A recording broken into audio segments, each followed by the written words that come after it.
Greetings, greetings. I will be forward momentarily for another edition of Revolutionary Hoodoo, New Orleans Voodoo Secrets and Recipes. Call me at 845-277-9143. Do press the Your show will go live in 5 seconds. 4, 3, 2, 1. Blog Talk Radio.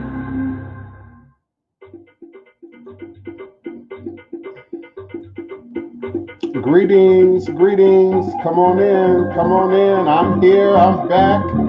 It's on and popping. Come on in. All is a blessing. Welcome, welcome, welcome. Greetings, greetings. Welcome, welcome.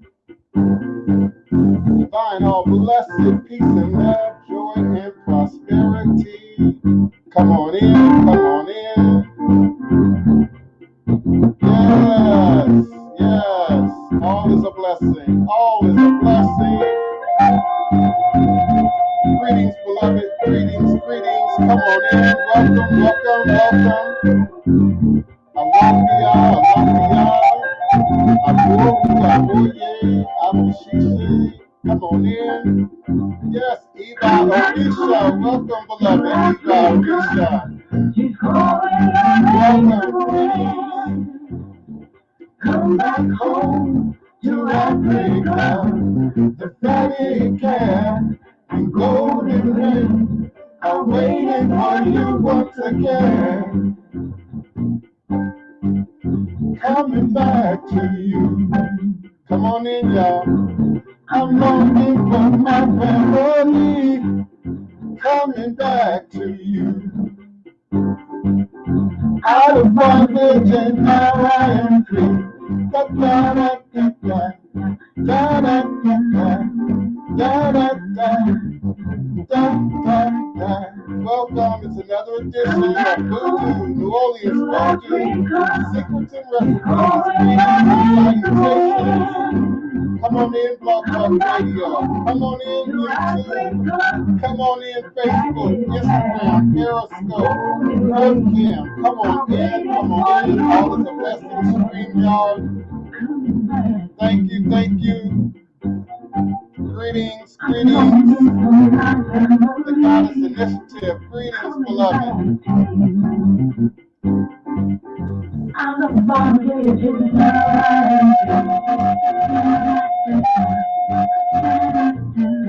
Welcome, welcome. All is a blessing, warriors. All is a blessing.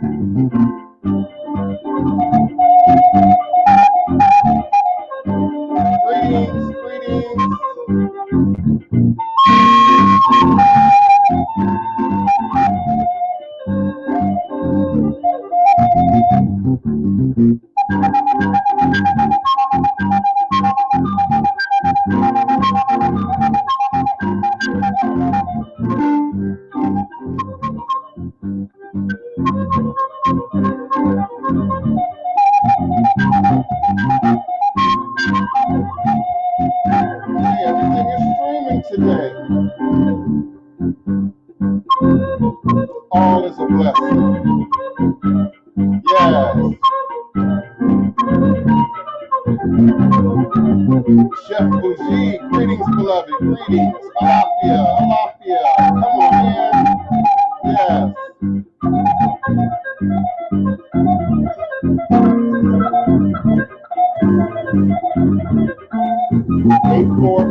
Eshuelek Buana Ko Si Were Awon Lo Uto Ne Iwo Ada Afan Bo Osi Obatalami Itani Ibo Ne Ilio Aban Eshu. Eshu is the respected elder who flogs, confronts, and uncovers fools. That one versed in mysteries uses truth to own you. He causes scatter to feed poverty. Obatala shakes rascals to have sacrifice. The owner of warnings is the one who is Eshu. Aboru, Aboye, Aboshishe, Ashe. May I ever reach your room. May I ever be accepted. May I ever allow what we desire to come to pass. And so we say, Asheo. Divine, all blessed peace and love, joy and prosperity, elevation, revelations, and manifestation.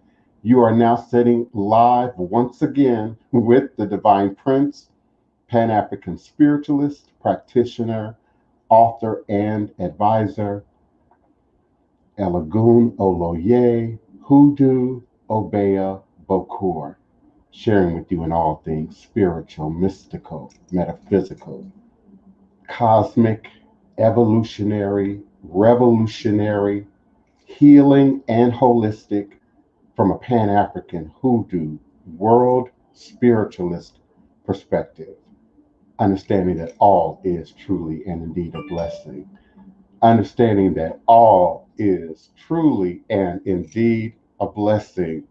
If you can just see beyond the veils, for it is all just an illusion and a test and one of the greatest divine mysteries of this life cycle. This is indeed my constant prayer, my mantra, affirmation, my reverberation, reiteration, and it is my ever living reality. It is crucial to the very foundation of my understanding, my walk, my being, my teaching, my demonstration along this divine, all blessed life path and journey. It is how I, Divine Prince, make sense out of all that we're challenged with here in our daily existence on Mother, Father, Earth. And it is my personal place of power and understanding. The place from where I begin, the place from where I realize and crystallize all my endeavors, understanding that I and I alone create and co-create my divine destiny. I and I alone create and co-create my divine all blessed reality. And so it is. Ashe, Asheo, Ashe. I am humbled, honored, appreciative, grateful for yet another day and not another opportunity this Thursday, December 3rd, 2020. And I am emanating and vibrating with you and for you live, virtually, verbally, cosmically, quantum universally from this working temple of the House of the Divine Prince.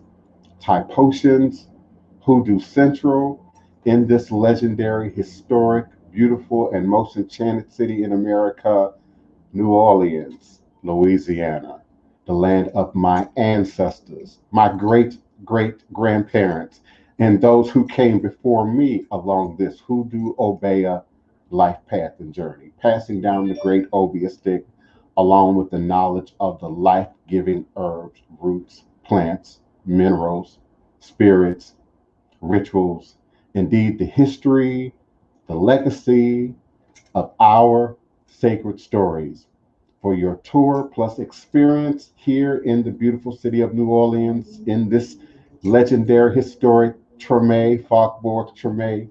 Do reach out to us at www.oursacredstories.com for your tours plus experience here in the city of New Orleans. Again, I'm always grateful every day, each and every day, that the ancestors rise up and I'm still standing on their shoulders. I'm grateful each and every opportunity that I have to share not just my story and my experience, but indeed our story and our experience as it shows up through the demonstration of voodoo. Voodoo 2020, 2021, voodoo worldwide. We acknowledge as technology shrinks our world as we get a little bit closer by way of technology, that in order for voodoo to survive anywhere, it must survive everywhere. And so I raise up West Africa, raise up Haiti, I raise up Venezuela and Puerto Rico and Brazil and Cuba and of course Louisiana and Mississippi and the US where voodoo still is alive and kicking. The UK, Asia, we're finding wherever you find us, you find voodoo.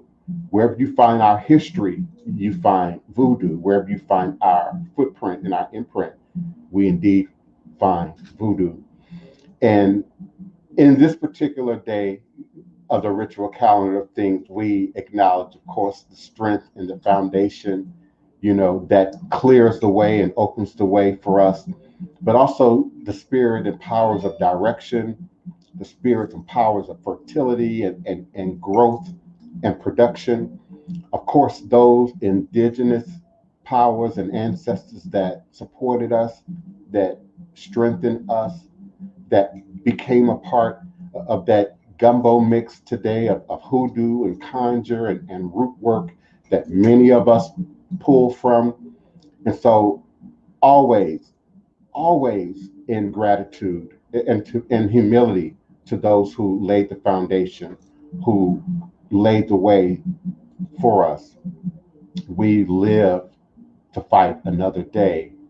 We live to survive another day. We live to do the work, indeed, another day. Greetings, Queen Mother. We live to stand up in the work, indeed, another day. I'm often asked why. I'm often asked, what's the point? I'm often asked, well, what do we do? And there are many voices, many detractors within our community, pulling from every sector, from education, politics, pop culture, from every sector to pull apart ATR, to weaken ATR, to give less validity to ATR, and not just as a alternative religion, but an alternative to another way of life, and a way of life that could steer humanity back in a more green and healthy and productive and safe direction than the one that we are moving in, or so it seems right now. I don't want to digress a whole lot into politics. I really don't. But, when I think of what's happening, what we are experiencing, what we're seeing, what we're witnessing, what we are privy to, I'm much more worked up about those who sit by idly, those who sit by quietly, those who support with their silence, much of the darkness that rules the world of today. And it leaves a really negative impression on our children, our young people, the next generation, in terms of how we look at morality, integrity, values. And it's why I struggle each and every day to reintroduce the reality of what voodoo is. Voodoo is not witchcraft. Voodoo is not quick magic. Voodoo is not quick spell work. And indeed, it is a many layered onion from which I teach from the inside out. For without that inner scaffolding of inner standing, of understanding, of truth, of foundation of truth, it's real easy to detour off into quick magic. And when we detour off into quick magic, we open our world up to all sorts of powers and influences. And again, not to detour off into politics, but there's some kind of crazy witchcraft going on. Am I the only one who's noticed? Am I the only one who's paying attention?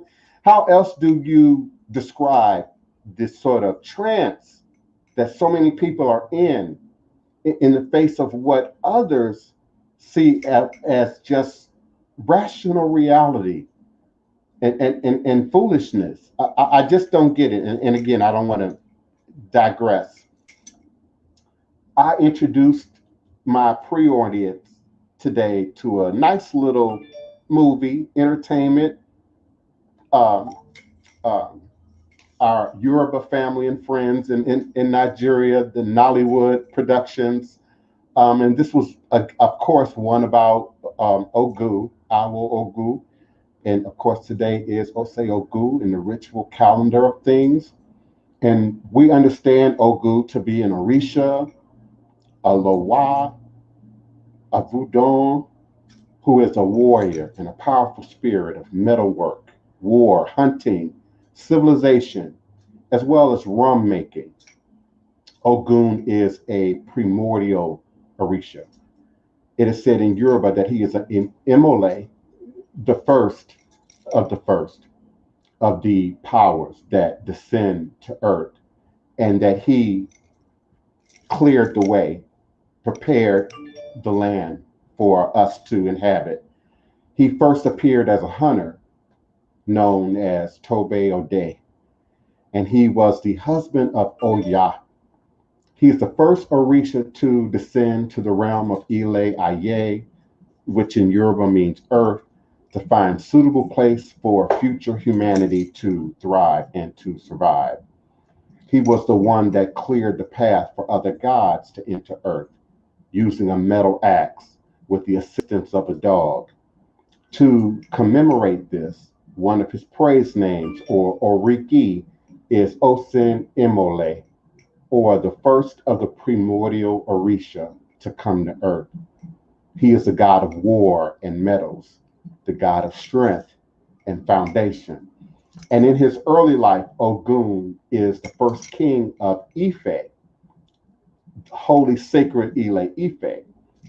When some of his subjects failed to show respect, it is said that Ogun killed them and ultimately himself with his own sword. He disappeared into the earth at a place called Ire Ikiti with the promise to help those who call upon his name.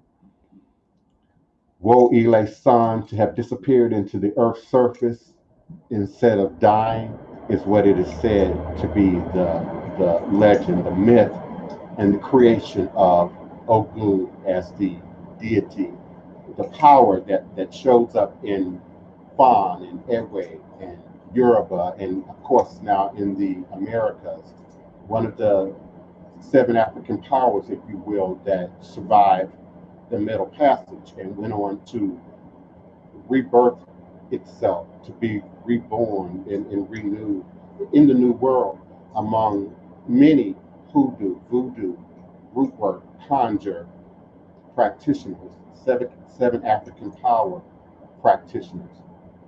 And throughout his early life, it is said that he fought for the people of Ire. Thus, he is also known as Inire.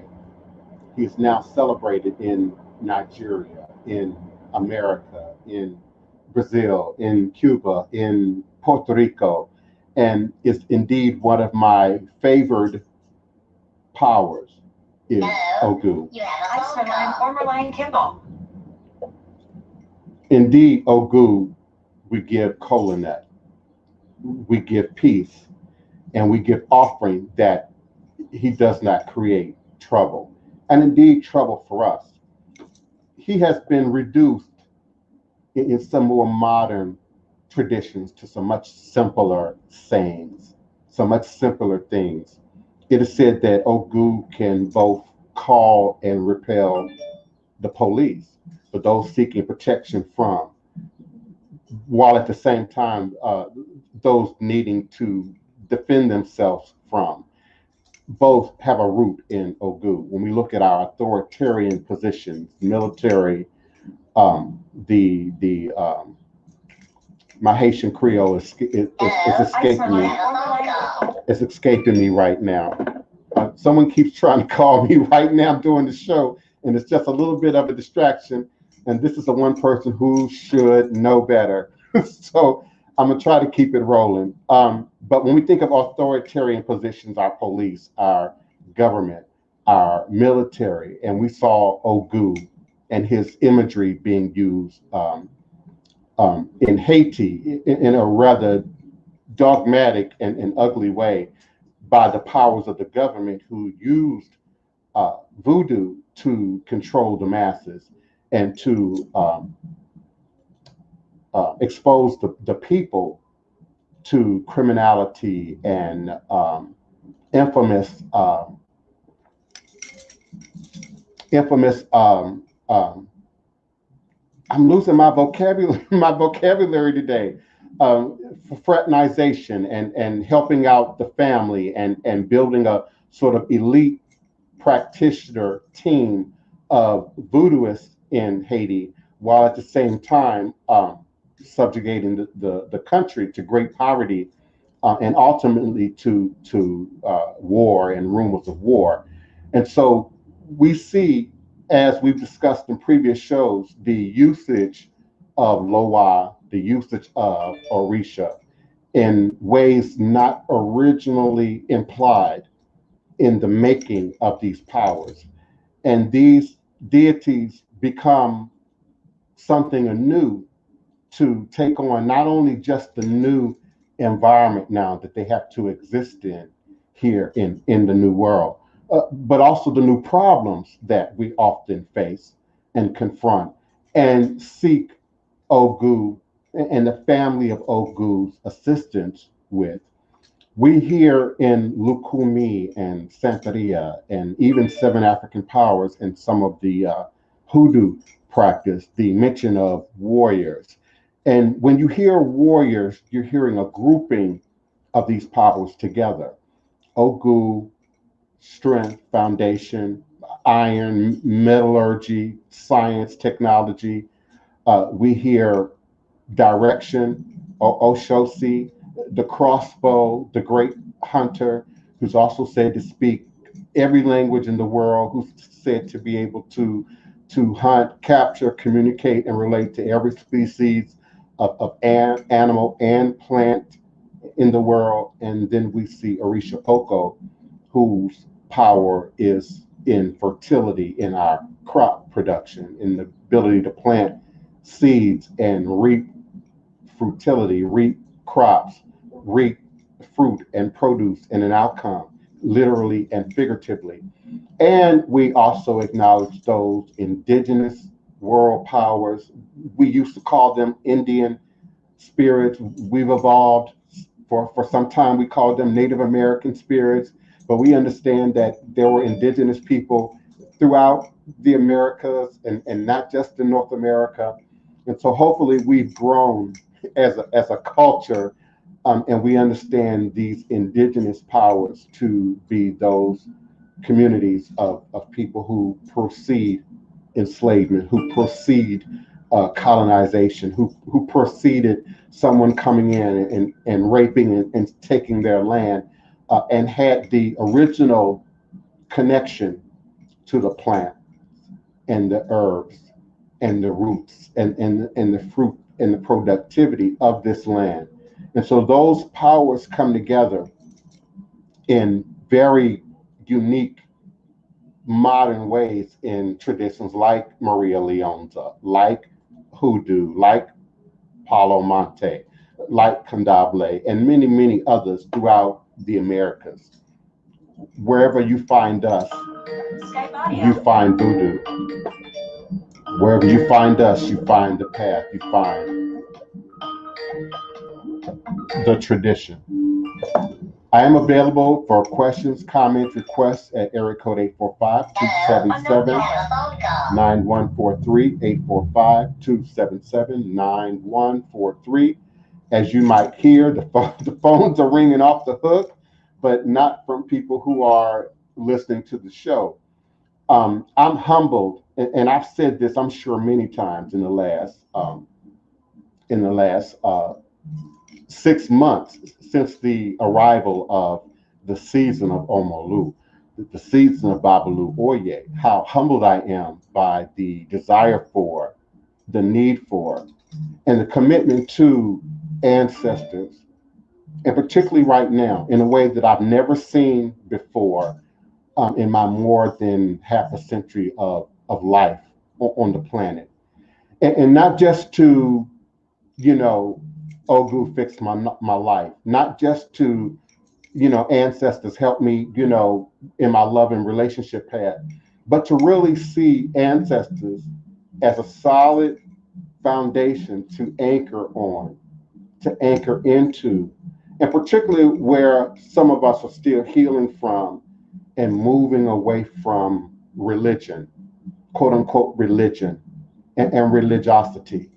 Understanding voodoo is a religion, Ifa is a religion. So moving away from that which no longer serves us, it's no longer useful for us, it's no longer beneficial for us, into something that is much more edifying, satisfying, grounding, healing. And again, your ancestors are your first line of defense. For me, it's a very simple thing to grasp. They stand up in your blood. Science now supports what voodoo has always known. Ancestors don't die. Ancestors don't go away. Our dead don't just disappear into the nothingness of physicality. For indeed, we can disappear into the nothingness of physicality and still be yet alive. It is indeed in our blood, in our blood. And so sometimes our very likes and dislikes, our very taste, have everything to do with those who came before us, not just the conditioning of the present moment, the present environment, or how you were uniquely raised, but in the memories of those who lived before us, often who we have no knowledge of, often who we never met, often who we've never heard even stories or tellings of within the dimensions of our family. And so it is a great segue for me to reference, breaking the generational curses. Indeed, we are still breaking the generational curses. I am indeed a witness to the breaking of generational curses. My mom, I'm sure, with second that emotion. Generational curses can be broken, indeed, as can curses be broken. And I don't want to give away too much. Some of you were here yesterday and we had some trickery yesterday. Okay. I don't know, from the red corner, I don't know, but everything is good, obviously. But I invite you all to tune in to Nat Geo, and there are many things going on Nat Geo that, in my opinion, are very entertaining, very informative. The I want to give my sister a shout out, but I got to make sure I got my words together.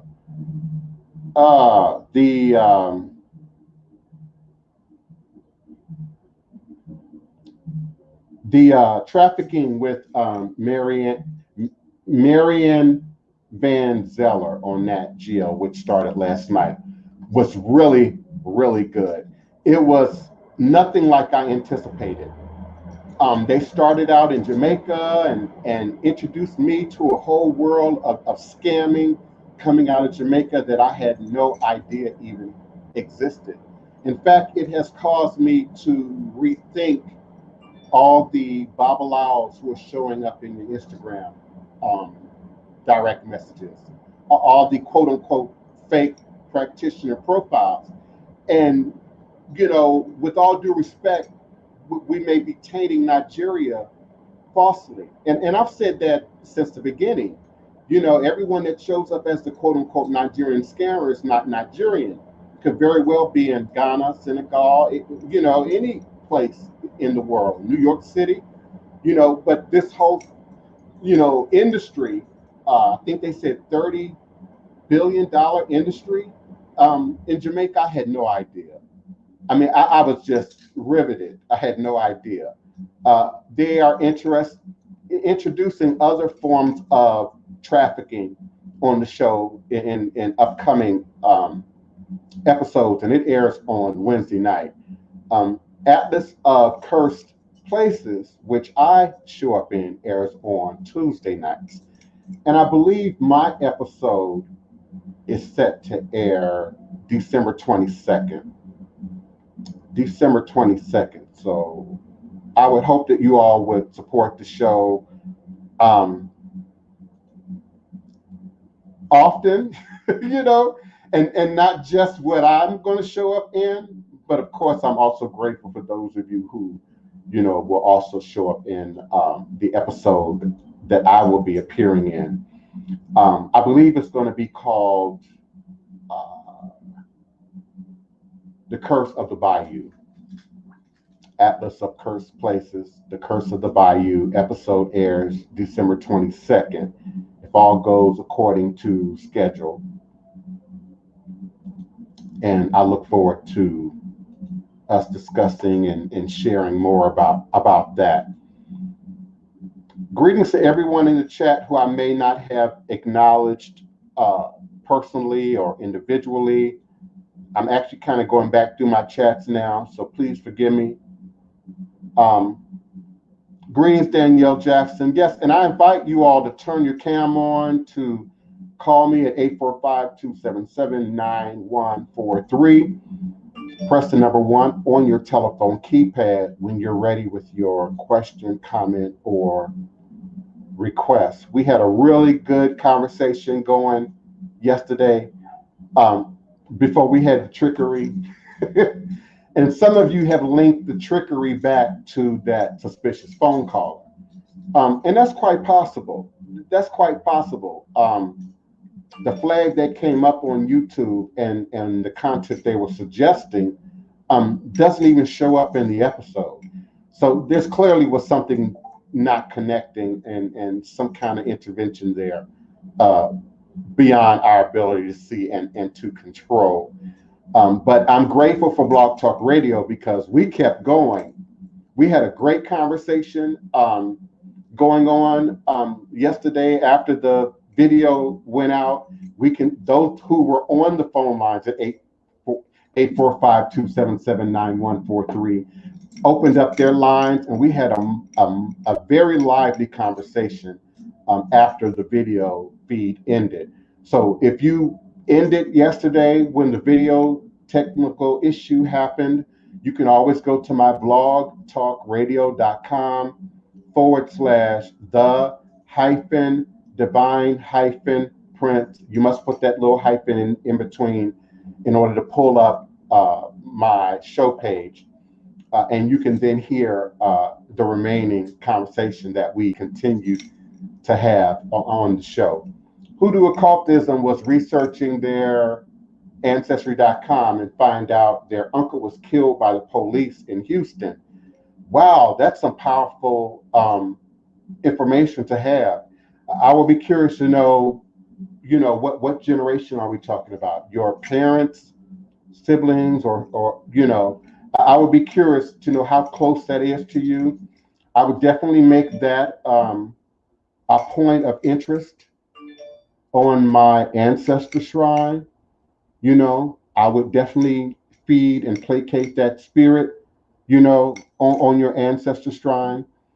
And of course, with this being Ogu's Day, you know, I would indeed acknowledge, pour some fire water, you know, light some flame for Ogu, you know, for him as well.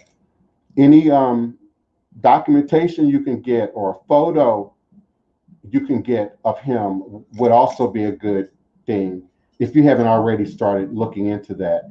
Even his obituary, if you can find that, that too would be helpful. And I think I've already started answering your question. First, you go to your ancestors. Your ancestors are indeed your front line, your first line of defense, particularly when you're talking about an aggrieved family member. But there are other powers Ogu would just be one. Ochosi would just be another that I would invoke, as well as it relates to addressing energy of this type. I've said many times on the show, from a mathematical, quantum, metaphysical perspective, this is science. All energy was created at the Big Bang. There's really no such thing as a creation of brand new energy. Energy can only then be recycled, moved from one thing to another, one place or position to another. So that tragedy, unfortunately, always exists in another dimensional space. And anyone who's ever lost someone, and not just to, injustice, police violence, but any kind of violence, sudden death, there's a real energetic connection to that moment in time space.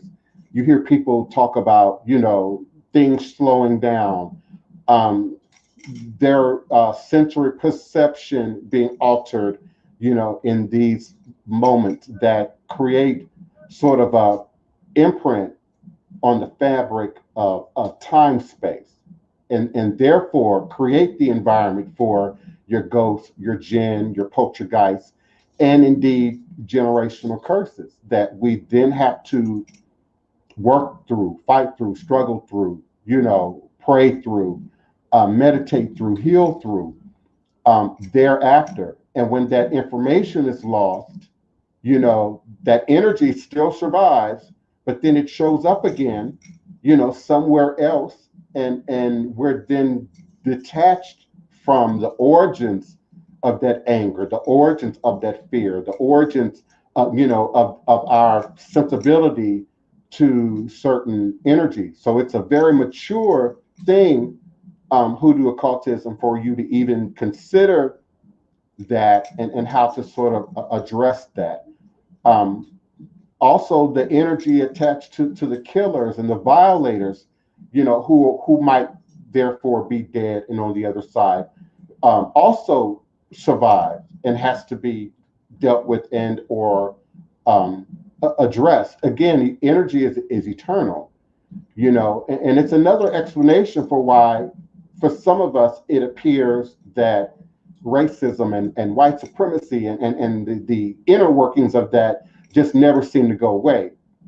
And as long as we as a nation, as a people, as humanity, continue to look past it, as opposed to looking into it, continue to look around it, look over it, as opposed to prosperation, working through a thing, it will continue to exist in the energetic space for the next person, the next generation, the next moment, to sort of pick that up and then carry that thing on.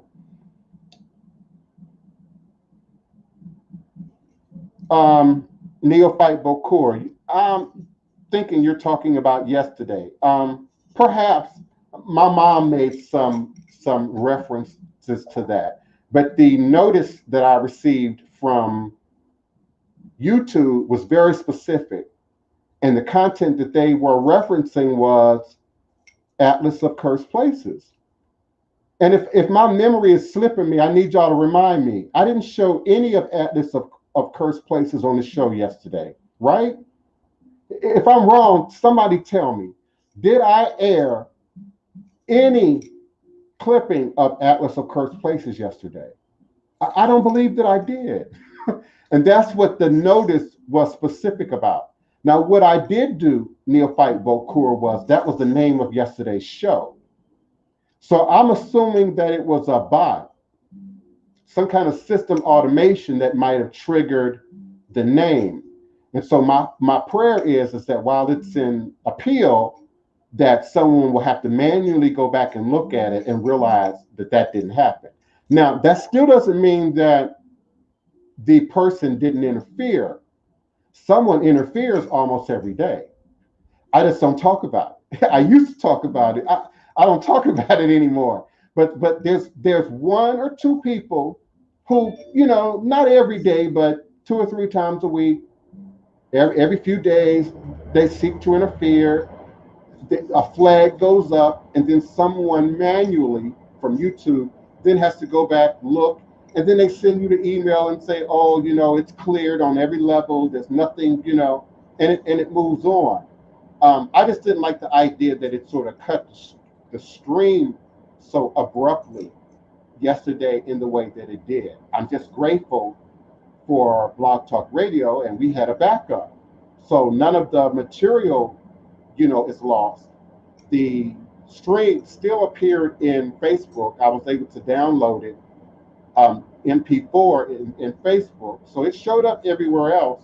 Periscope, it showed up everywhere else. They just snatched it on YouTube. And it's particularly YouTube that is most tempting right now to some people to come after. YouTube and Instagram. Yes, your great-great-grandparents' son. Yeah, that's a very powerful ancestor to sort of connect with and acknowledge as a part of your, I don't like the word routine, but because ancestors should be, every moment you're breathing and living is ancestors. People say, well, when do I acknowledge ancestors? Okay, well, we have a ritual calendar that people in the tradition understand. These powers have ceremony days, have celebration days, have saints' feast days, but your ancestors, indeed, we acknowledge them every day. We indeed acknowledge them within the ritual calendar of things. And depending on what you might be not only confronting, but also where your mindset might be. My mindset is such that I wake up to the ancestors, got a whole room just for the ancestors. I come into my workspace, I got a whole nother space set up for my ancestors. I get into my virtual space here, I got a whole nother virtual ancestral shrine set up for that space. But again, I trust my ancestors. I believe in the power of ancestors. I've seen the power of ancestors work. And even people who don't practice this religion, my mama, evangelical Christian, but she'll tell you she's seen my life change. She'll tell you she's seen me change as a person. And I'm telling you, respect the ancestors. Ancestors see you, ancestors see me, ancestors see all.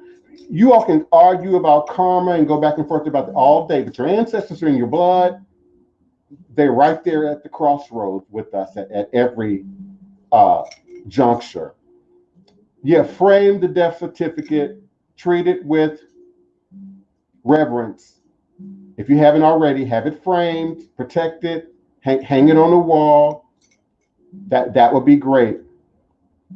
And when you visit Carolina, find out where, if you can. Find the land, if you can. Some of us are blessed. We still have that connection to some of our family land and ancestral land in the last 200 years.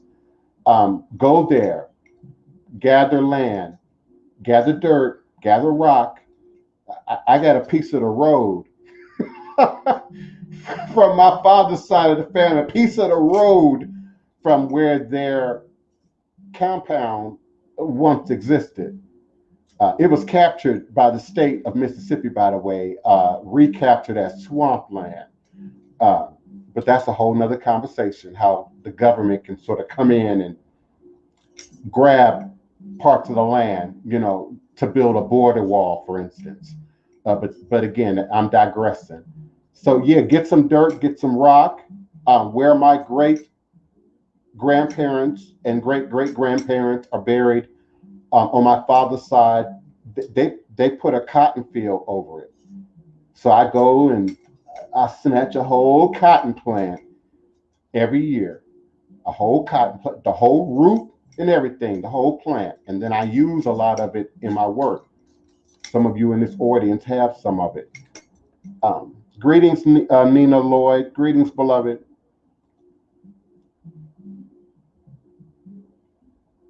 Yeah, it's great that you have this information. And I appreciate you sharing it in this space in relationship to Ancestry.com. Now, let me be clear. I ain't getting no kind of commissions from Ancestry.com. I probably should be, but I'm not getting any kind of commissions from Ancestry.com. I've just used the site. I've used the information. My initiates, my godchildren use the site, use the information. So we're just familiar with Ancestry.com. We're gaining greater degree of familiarity with 23andMe. Now, there are other sites that I have not used. AfricanAncestry.com is one of them that I'm not as proficient in. There's another site. It's a genealogical site. I don't have it saved in my memory. I'll find it and bring it back to you. That helps you to, if you have your DNA numbers, the science part, they can take those numbers and further help you to connect and reconnect, and particularly some of those arenas that you all are questioning availability through the commercial sites, like indigenous bloodlines. Um, Now that is still evolving in Ancestry.com. People say, well, my genealogy report keeps changing. Well, no, it's not changing. What happens is the more copies, the more people who spit in the tube, the more people who tap the vein and submit information, copies into the system, your copies are then compared against those new copies. And so whether they're coming from people, whether they're coming from archaeological pursuits, like ancient Egypt, that's how they got the DNA out of Egypt, wherever that might be, we gain access to that, and then they compare us against that. We apparently have enough Neanderthal copies, so they now can determine how much of us have, what percentage of Neanderthal. They're getting better at the Dravidian, which is around Southeast Asia, I believe, or maybe Northeast Asia, and then sort of descended down, I believe is where the Dravidians originated. But you find them in Asia, India, Burma. They're gaining greater copies there. So you're slowly beginning to gain access to that information. So your DNA is not technically changing, it's just evolving as they gain more books to read, more copies to compare it to. Then our charts evolve a little bit, get much more specific. You got to do our work. Electro Vibes was one of our co-hosts yesterday on the phone. After the video cut out, we kept it rolling, y'all. It was really good too. I went back and listened to the show. It was really, really good yesterday, and it is today as well. Thank you so much, Matthew Ferguson. He's saying from our enlightening podcast yesterday, as an American Eurocentric society, we pray to an idol of whiteness, which always requires a sacrifice. Now, listen, there's some truth to what you're saying, but you're also mixing some other things in there. So, yeah, when we look at white supremacy, when we look at pop culture, which says your nose has to look a certain way and your skin has to be a certain hue, or you have to wear a particular designer label. Now, it's not the designer label out of Nairobi. It's not the designer label, out of Brazil, but it's Paris, it's Milan, it's, and so there's some relative truth. Now, that whole idea about sacrifice, now you got to be a little bit more specific with that, because there's so many religious implications, ritual implications, magical implications to that. And so I tend to overthink things. It's my Asperger's. I tend to overthink things too much. So give me some clarity about that. We make many sacrifices in this culture, in this society, to be alive, to be Black, to be gay or trans, to be a woman, to be considered a minority. I mean, there are all sorts of ways that we make sacrifice. Then there are those things that we make sacrifice to in a more Ifa, Yoruba, Santeria, Lukomi, voodoo-oriented perspective. We make Ebo, in Yoruba, Ebo, sacrifice in order to feed things, in order to feed the good to things, as opposed to having to give up something or be restricted from something, or fast for 40 days or 40 nights. The other viewpoint of sacrifice is you sacrifice a little water, a little time, a little effort, a little energy, maybe some fancy, fertilizers, with the prayer of and the expectation of developing a crop, developing fruit, developing something that's useful. So that's why I was asking you to be a little bit more specific about sacrifices. In voodoo, everything requires sacrifice. Everything requires sacrifice. And sacrifice is not always about blood. It's not always about the chicken, the goat, the cow, the ox, etc. There is indeed that, like I like to say, homework element to it, to include shadow work. And sometimes you got to sacrifice your old self for the new. Sometimes you have to sacrifice your sense of comfortability with routine for something different. It is human nature to embrace routine, even if that routine is not comfortable or convenient or pleasant. Our brains are wired to accept routine as less fearful, as less frightful, as less mysterious, as moving out of our comfort zone, going beyond and looking for something, that might or might not be there. And it's why when we look at the moves of humanity, Polynesians had to travel great distances of water. And early on, this was hard for science to grasp.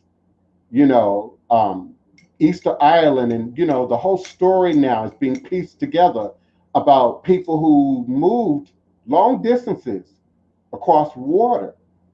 But from a humanistic perspective, we've got a sort of an organic fear of water, an organic fear of fire, and so for a civilization to move beyond their comfort zone into a great unknown, long before Christopher Columbus, who was that?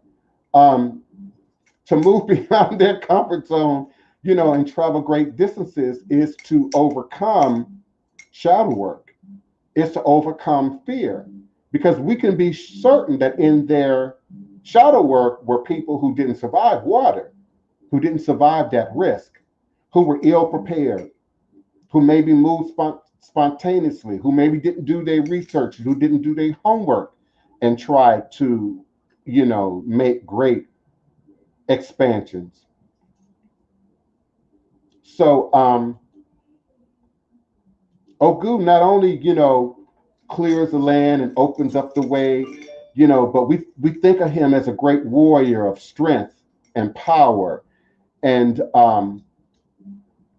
even silence, even silence. I was taught by my elders that Ogu doesn't speak. Sounds like the man at work. Sounds like the men working on the chain gang. Sounds like the men chopping wood. Sounds like the men pounding iron. And forgive me in our political correct 2021. In the ancient culture of Ogu, we probably would not have seen women pounding iron, on an anvil.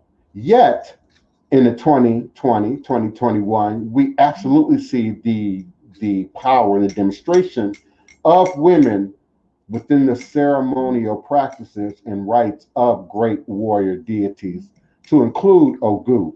And I like the warrior elements associated with the otherwise feminine deities in voodoo, and Haitian voodoo in particular. When we think of Dantour with the knife to her heart, which has been synchronized with the Great Mother with the bleeding heart, in Catholicism.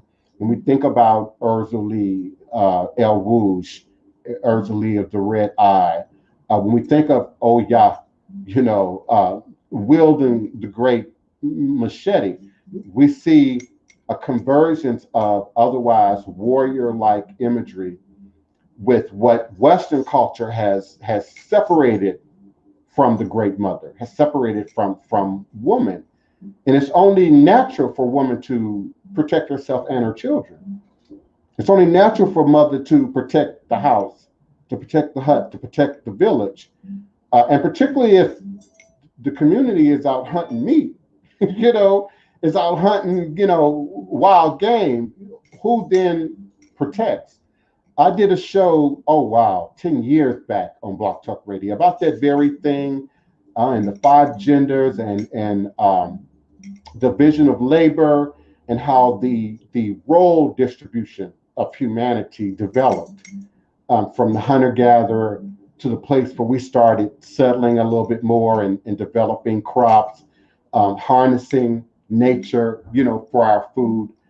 It changed division of labor. It changed how we view our roles and subsequently gender roles in society. Yeah, something was triggered, Electro Vibes. Something was triggered yesterday, but all is a blessing. It turned out to be for the best. Fitness Girl Fun, coping with loneliness. I'm going to address that because, man, I know so much about that. If I can say quickly, some of my regular listeners are well familiar with some of the dynamics of my childhood and my background. But when you grow up in a cult-like, overtly religious, violent, threatening environment, and particularly with parents at the time who didn't care about us socializing with other people. And often when you find domestic violence, when you find child abuse, when you find situations that are not quite right at home, someone actively works to sort of cut off your communication with your friends, your neighbors, anybody that might witness, that might say, hey, something ain't right here. So I started dealing with loneliness in kindergarten. My mother was a teacher, an educator, who worked 60 miles away from home. So technically, I was a latchkey. My dad worked early. He was gone at 6 in the morning. My mom had to leave 6:15 and drive 60 miles to work. So 8, 9 o'clock, according to this society, that's a latchkey kid. And then you come home and you got your key, but there's no parent around. We used to call that latchkey. I don't know if they still use that language anymore. And then you add abuse on top of that. My father used to say, I treat y'all like adults, which was a literal overstatement because he never acknowledged our childhood. He never acknowledged us as children. We weren't allowed to play. We didn't get toys, for Christmas, for the most part, past a certain age. The toys that we did receive at a younger age came from my mother's mother. My grandmother was old school, was going to ensure that we had that American, Christmas, but my dad was against it. So much so, my grandmother sent my sister a baby doll, a baby alive. Remember the baby alive that eats food and poops, and we opened it like 3 weeks before Christmas. We opened it, played with it every day. This is the kind of kids we were. Cleaned it up, rewrapped it, put it back in the box, put it right back under the tree. Every day. Every day. So Christmas morning, it was gone. It was gone. And this was the early 70s, 1970s. And we grew up in Chocolate City at the time. But my grandmother made that terrible mistake. She sent a white baby doll a white baby alive. And so my dad had it sent back. He said, "Oh no, you send that back to your mother." And they sent it back until she could acquire a black baby alive. Now, many of you mothers and women and doll enthusiasts, you know that even today, getting black dolls has not always been the easiest thing for us. And so it took months. That doll didn't come back until well after Easter. Okay. Till well after Easter. So, we lived in a very isolated bubble of reality, physically, but also spiritually. When you're in those sanctified, evangelical, sort of set aside religions, you don't play with other kids. Other kids are heathens and sinners, and so I started dealing with loneliness at a very, very, very, very, very young age. I can remember long before Whitney Houston sang it. Who's the original artist who did I believe that children are our future. Teach them well and let them lead the way. Show them all the beauty they possess inside. Give them a sense of pride to make it easier. Let the children's laughter remind us how we used to be. Now, the original performer, it was a male, somebody helped me out. That song would bring me to tears, even as a child, because I was conscious enough, this fitness girl fun, to realize that we weren't being humanized. We weren't being treated like children. I was smart enough, erudite enough to know that something wasn't right. So learning to explore yourself and your reality. For me, it was books, it was music, it was plays, it was the piano. My best friend was a piano. I was playing piano by ear at a very, very young age. And so that's where I would work through that energy. And today, beloved, you have technology available to you that wasn't available, in the 70s. You have a whole world of people. Now, the downside to the internet is it's too easy for lonely people to come together just to sort of express their loneliness as opposed to connect with each other, humanize each other, bring about some kind of relationship with one another. We see the memes, we see the cute posts, about love or about loneliness or about despair, but you got to be willing to share as you've done in this space and step outside of yourself and find other areas that not only interest you, but then have people who also have those areas of interest that you can then find some commonality with. I had freedom, physical freedom as a child. My dad preferred that I was away from the house. So I could walk away from the house and go to a museum, go to a library, go to the richest neighborhood, that I could find, that I could walk through. And these things give you a sense of something to work towards, something to look forward to, something to sort of advance towards. And then do something for someone else, beloved. I volunteered a lot as a young person. I'd go to, the nearest hospital in my community and volunteer, 4 hours, 6 hours a day sometimes. They give you that little free lunch, but I learned that sometimes doing for others helps you to heal loneliness, sadness, despair, the illusion of isolation, because it's really an illusion. Loneliness is a feeling, and I like that you use that word. But isolation is an illusion. It's an illusion. We can isolate mentally, emotionally, culturally, but we're always surrounded by, billions of people, on this one shared planet and space. And so I like to use my internet, I like to use my social media to expand outside of my neighborhood, my community, even people who think like me. Um, it is said that in social media, people tend to gravitate to people just like them. I'm very different. If you scan my friends list on any page, I'm very different. I like difference. I like diversity. I like people with an opinion. I like something to compare to.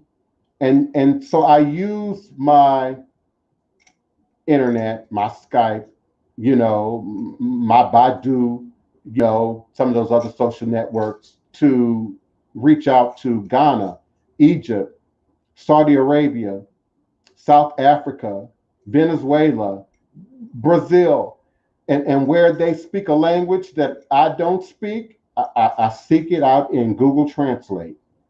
There's some kind of translator for it. And so there are many ways to come at that illusion of isolation, because it is just that. It's a mirage of sorts that the more you believe it, the more real it becomes, the more prominent of a block it becomes in your spiritual psyche. First of all, I don't suggest interacting with problematic ancestors. Now, let me be clear, and you don't have to respond. Are you saying problematic in that they were problematic people in their lives, they did bad things? Or do you mean problematic in that, mother, father, people you have a direct connection to? Because I often like to say, we talk about Eguns, Egungun, we talk about Galede, we talk about Gede, we talk about ancestors, and then we talk about relatives. And those are two different arenas of energy. Indeed, your mom, your pop, people your siblings, relative, for sure. But when we think about grandparents, great grandparents, those who lived on before, I think we might be rushing too many souls into that ancestral lane before they're qualified. We might have to look at what is an ancestor, because there are the dead, Egun. Egun means bone. From Yoruba to English, it means bone, but it's used to symbolize the dead, Eguns, Eguns.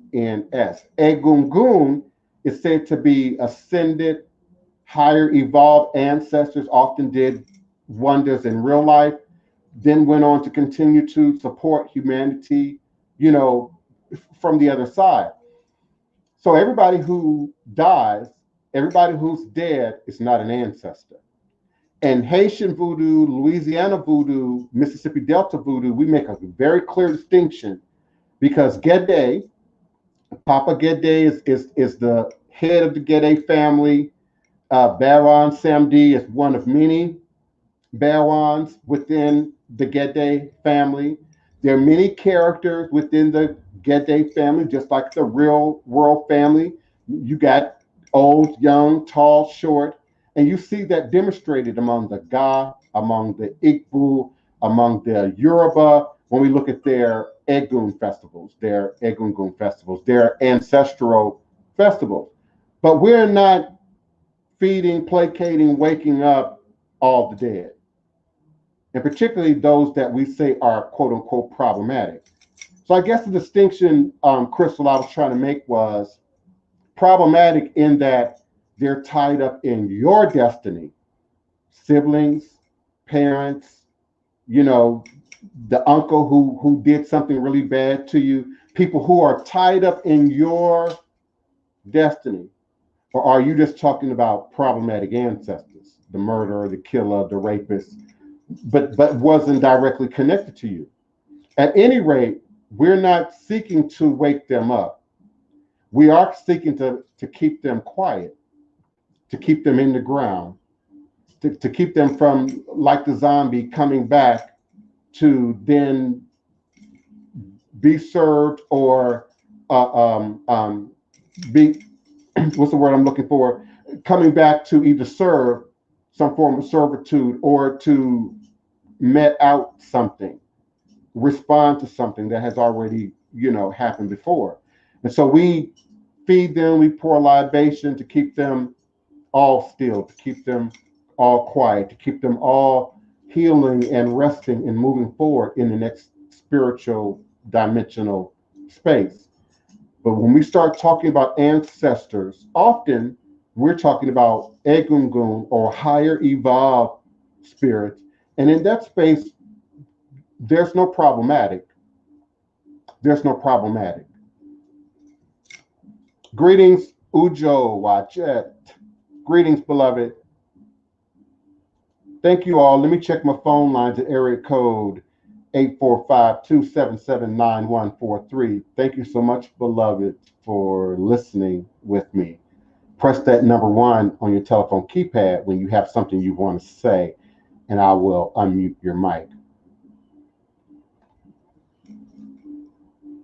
Harris County, yeah. Now you're talking about synchronicity, hoodoo occultism. Synchronicity. It's a new modern magical word where we align up things like 1111, double numbers, always seeing the same color, always seeing the same names. Synchronicity. And it's interesting how, as a young person, before 20, I had all these interests, books and imagination and creativity around voodoo, around what witchcraft was, around what the spirit realm looked like. As I came into my teens, cultures, there was a period where I was just totally into Japan. Everything Japanese, intrigued me. Everything India intrigued me. And I acquired things or drew or designed things, had things gifted to me, only to then have them resonate much later on into my journey, much later on into my adult life. There's a blessing in taking care of your stuff and holding on to your stuff. Good parents teach that to their children. So the ability to have, your mom stuff, your parents' stuff, your grandparents' stuff, your great-great-grandparents' stuff, when we're talking about ritual work and altar work and ceremony work, it's a really, really powerful thing. And so there's a resonance with people, places, things, locations that can show up in synchronicity in your journey.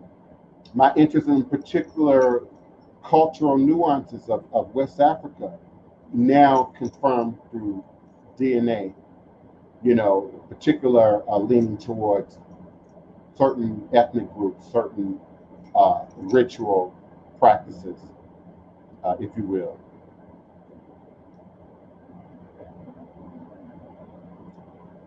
Yes, it is. Yesterday was a good show. Today is a good show. I appreciate you all for being a part of creating such great opportunities for us to connect.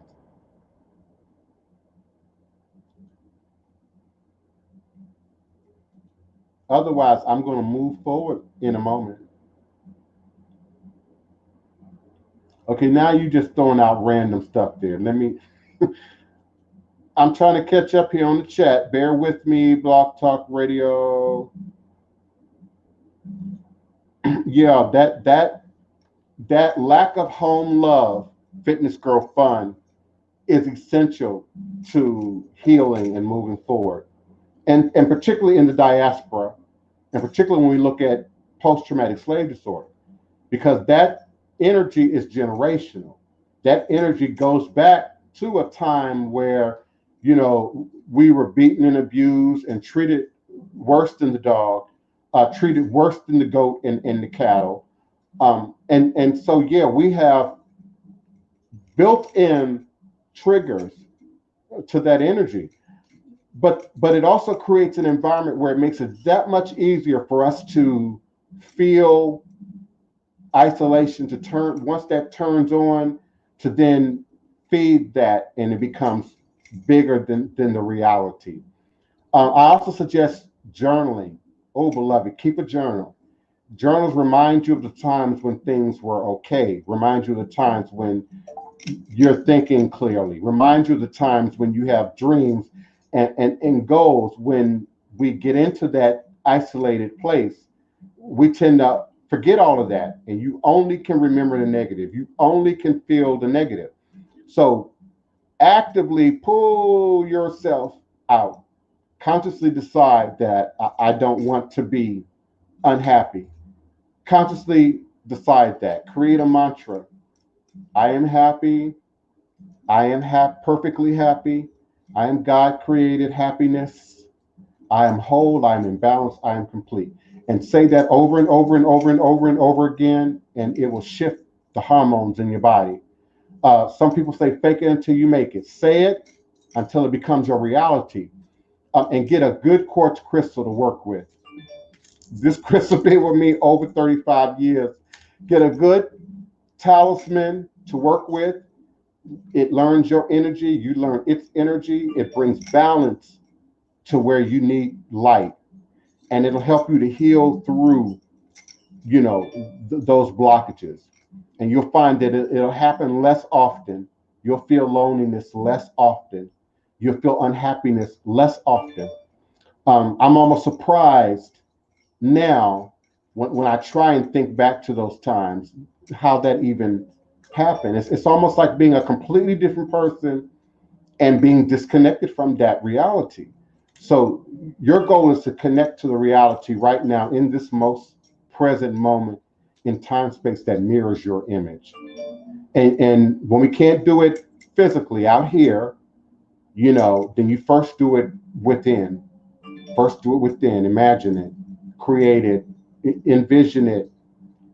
Imagine what things would look like, would feel like, would smell like if they were as you would have them to be. And in doing that, sometimes we find that we're not very specific. It's just like prayer. You got to be specific. It's just like ritual work. You got to be specific. You got to know what it is that you're asking for. There are many fairy tales that we could call on where people made wishes. The grant me 3 wishes, and you throw out 3 things that come first to your mind without thinking those 3 wishes through. What does this wish really look like? What does this wish really mean? Bewitched, one of my old favorite TV shows from the 60s and the 70s, dealt with that issue a lot. Be clear about what it is that you want. Be clear about what it is that you're asking for. And try not to use general words. Loneliness, unhappy. Be more specific. Sad about what? Unhappy about what specifically? Lonely about what specifically? And if you can get your mind to think like that, you might even be able to rationalize your way out of those lower feelings. You may even come to a realization that, like me, as an empath and someone with Asperger, all my feelings ain't my feelings. All my feelings have absolutely nothing to do with me or what I've eaten or haven't eaten or where my sugar level might be at a particular moment in time space. It's not always me. But it took journaling, meditation, and paying attention, being slow enough to pay attention. Because many of us are moving through life so fast, you can't even see what you're saying. You can't even see what you're doing. You can't even see, how your belief system is showing up on the outside to the rest of the world. So journal, work with that clear quartz, focus on a reality that mirrors your best interest. Focus on a reality that's real, that's rational, that's believable, that you can construct in your mind, and it will become, it will manifest. Yeah, do they still use that word latchkey? That's a very 1980s, 90s kind of word. I don't know if they still even use that word, Neophyte Bokor. Electro Vibes does the doll test every year to see how my students view themselves. Always produces interesting results. That's a great one. For those who are unfamiliar, the doll test goes back to, I don't know, the 40s, the 50s, where they used to give a room full of children chocolate doll, vanilla doll, black doll, white doll. You know, which one represents pretty? Which one represents prosperity? Which one represents success? And so, even in the dynamics of that test, it's something that we have, as adults do to a great deal subconsciously every day. When we denote value with a label, with a particular brand, oh, I can't have that brand. I need this brand. I can't have the generic. It's got to be that. When you have to have a car, and the car has to be a particular kind of car. One thing, you have to have a car. There are certain places you have to have a car. Los Angeles, very well. It might have improved now with the light rail, but it's very hard to get around Los Angeles without a quote unquote car. So it became a part of not only status, but how people self-identified. And people will embarrass you. People will degrade you in your face and behind your back in Los Angeles if you don't have a car. Now that may have changed now again with light rail, and then Uber. Uber has dramatically changed to some degree how we sort of value cars. The green movement and the energy movement has affected now how we value a car and status. But we still see it in the hip hop community, in the rap community, in the entertainment. You know, what does it look like? How much bling does it have on it? You know, and so realigning what value is. I can remember the season I threw out all my Western clothes. I remember being in California in Pasadena in the early 90s and throwing out all my ties, all my suits, all my just anything Western that wasn't t-shirt and drawers. I tossed it out.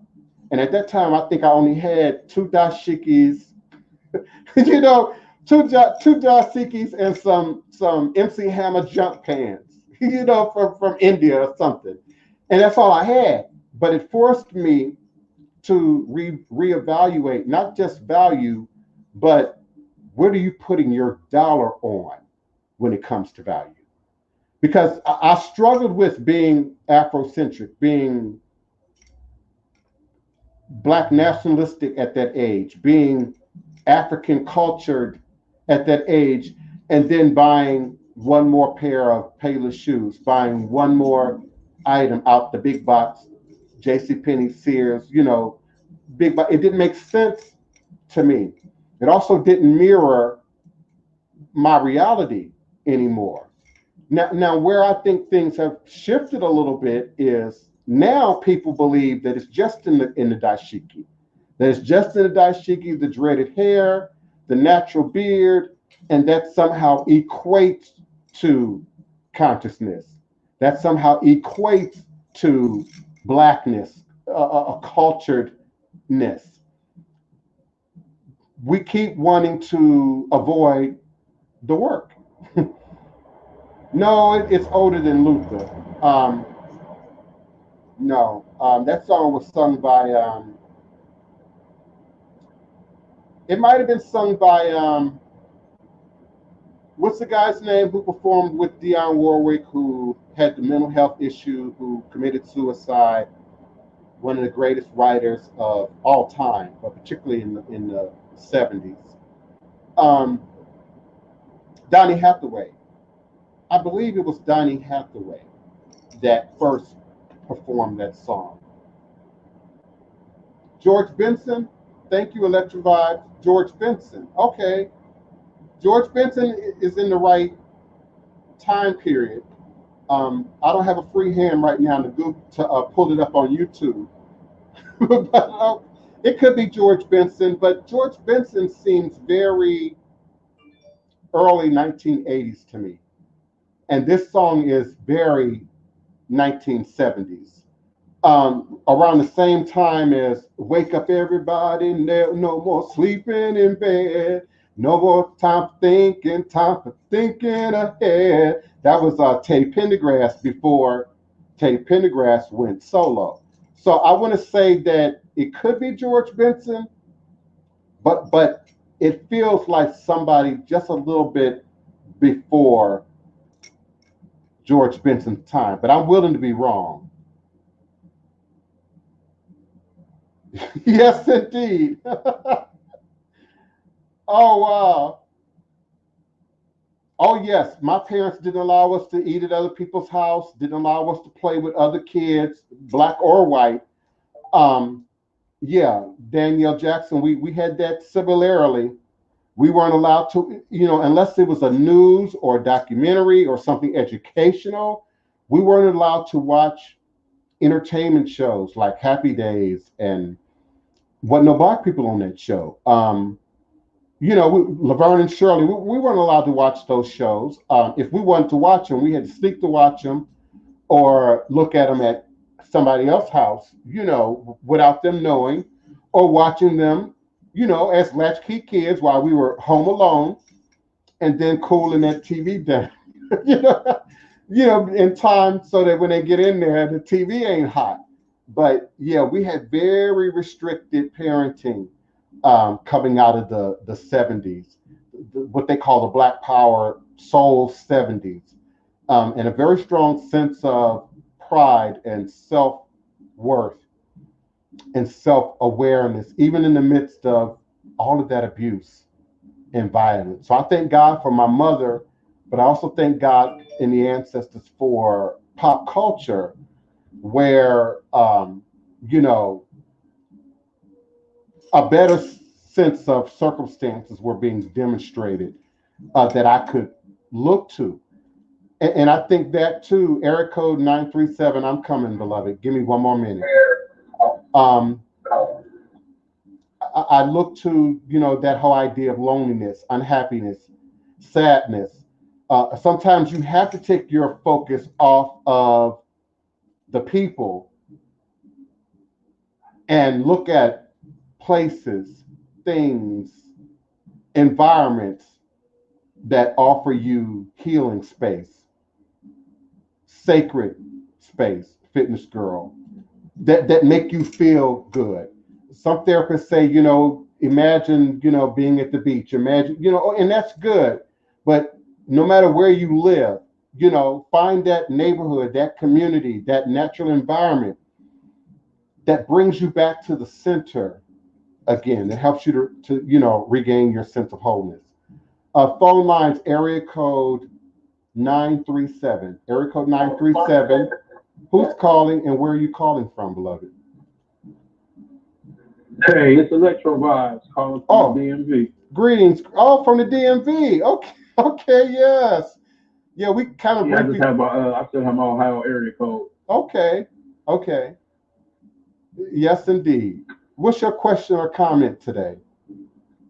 Okay, my question is, and I like what the question that Carla put up about loneliness, because a lot of people, they get on this path and they don't understand just how lonely the path can be. And now my question is, when did you decide that you were going to get on this path? Like, what age was it? My mother, Gary Von Savage, who's somewhere in the chat, she's my witness. I'm gonna say 8 or 9.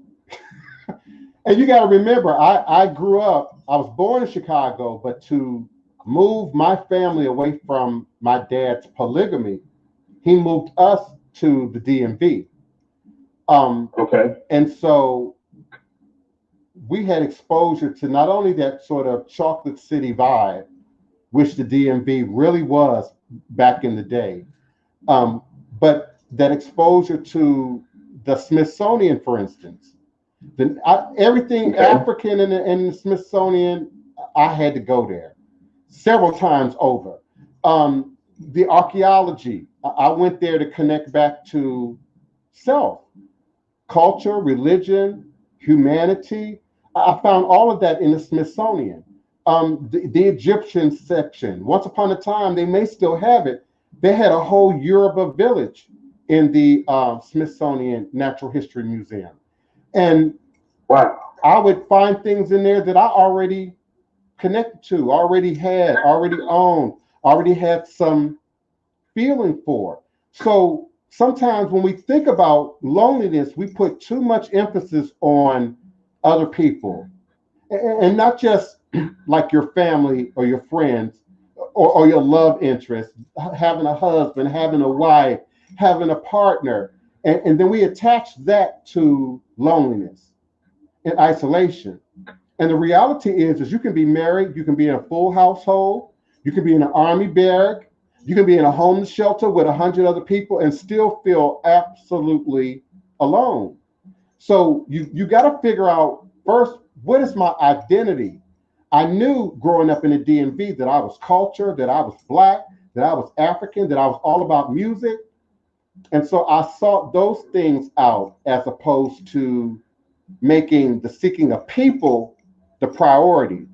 And so in that seeking the environment of sacred space, creative space, healing space, I then encountered people who spoke to my truth. And it didn't always mean, lifelong friendship. Sometimes it was the conversation with the old lady, the older man, the young person, sitting out somewhere at the park for an hour and really hearing their story or really absorbing their truth. Because again, happiness, loneliness, isolation is really about the state of mind more than physicality. And in this season of pandemic, we've sort of been forced into this position where you can't intermingle with your family, you can't go to the funeral, you can't, have you graduate, all those things that we suffered through, early on, and unfortunately will continue to suffer through in the next 4 months. So many of us are now being pushed to the brink of our understanding of what happiness is, what isolation really is or is not, and what being alone really is or is not. Now, to live alone doesn't equal isolation. To live alone doesn't equal loneliness. To be single doesn't equal unhappiness, isolation. Now, we see that mirrored in a very unhealthy way in pop culture, TV, sitcoms, reality shows, etc.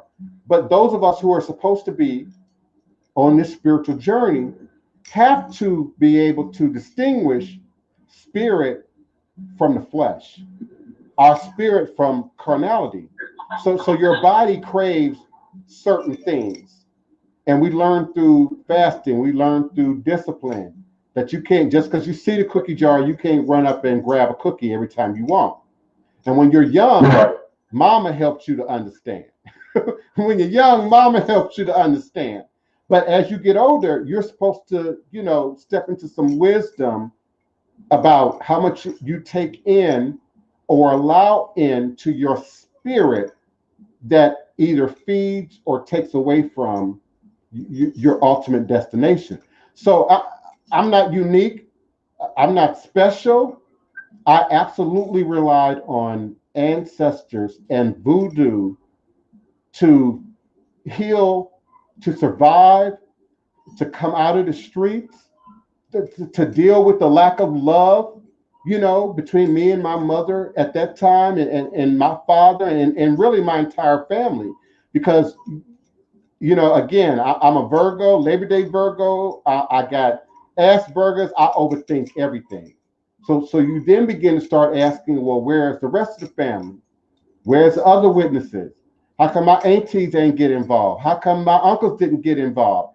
And, the more you apply those relative truths, the more you can reaffirm your feelings of isolation and loneliness.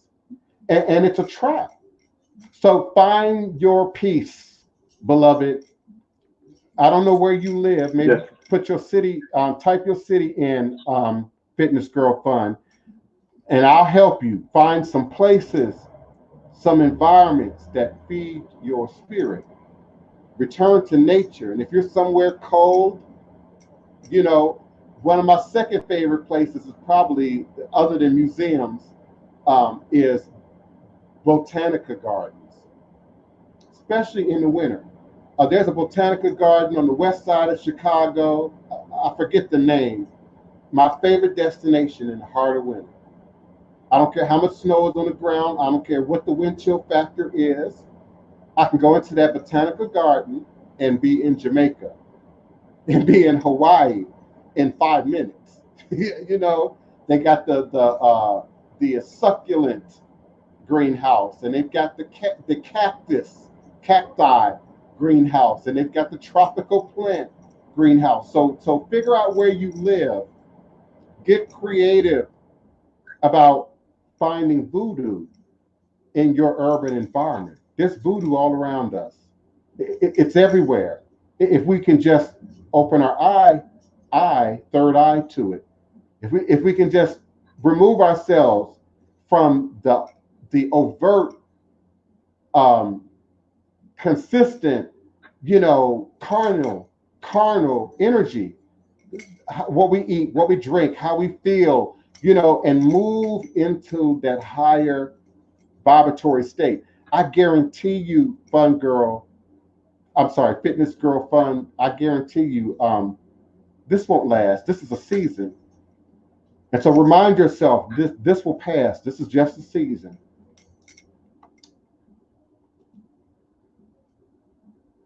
Did you have something to say, brother? Go ahead. Oh, well, I just want to piggyback off of what you said. I mean, you got to feed your spirit. Energy is very important, and you have to know what is for you and what's not, and have the gumption and gall to move away from what's not for you. Even if it might be one of the hardest decisions you got to make, but you have to move away from it to better yourself.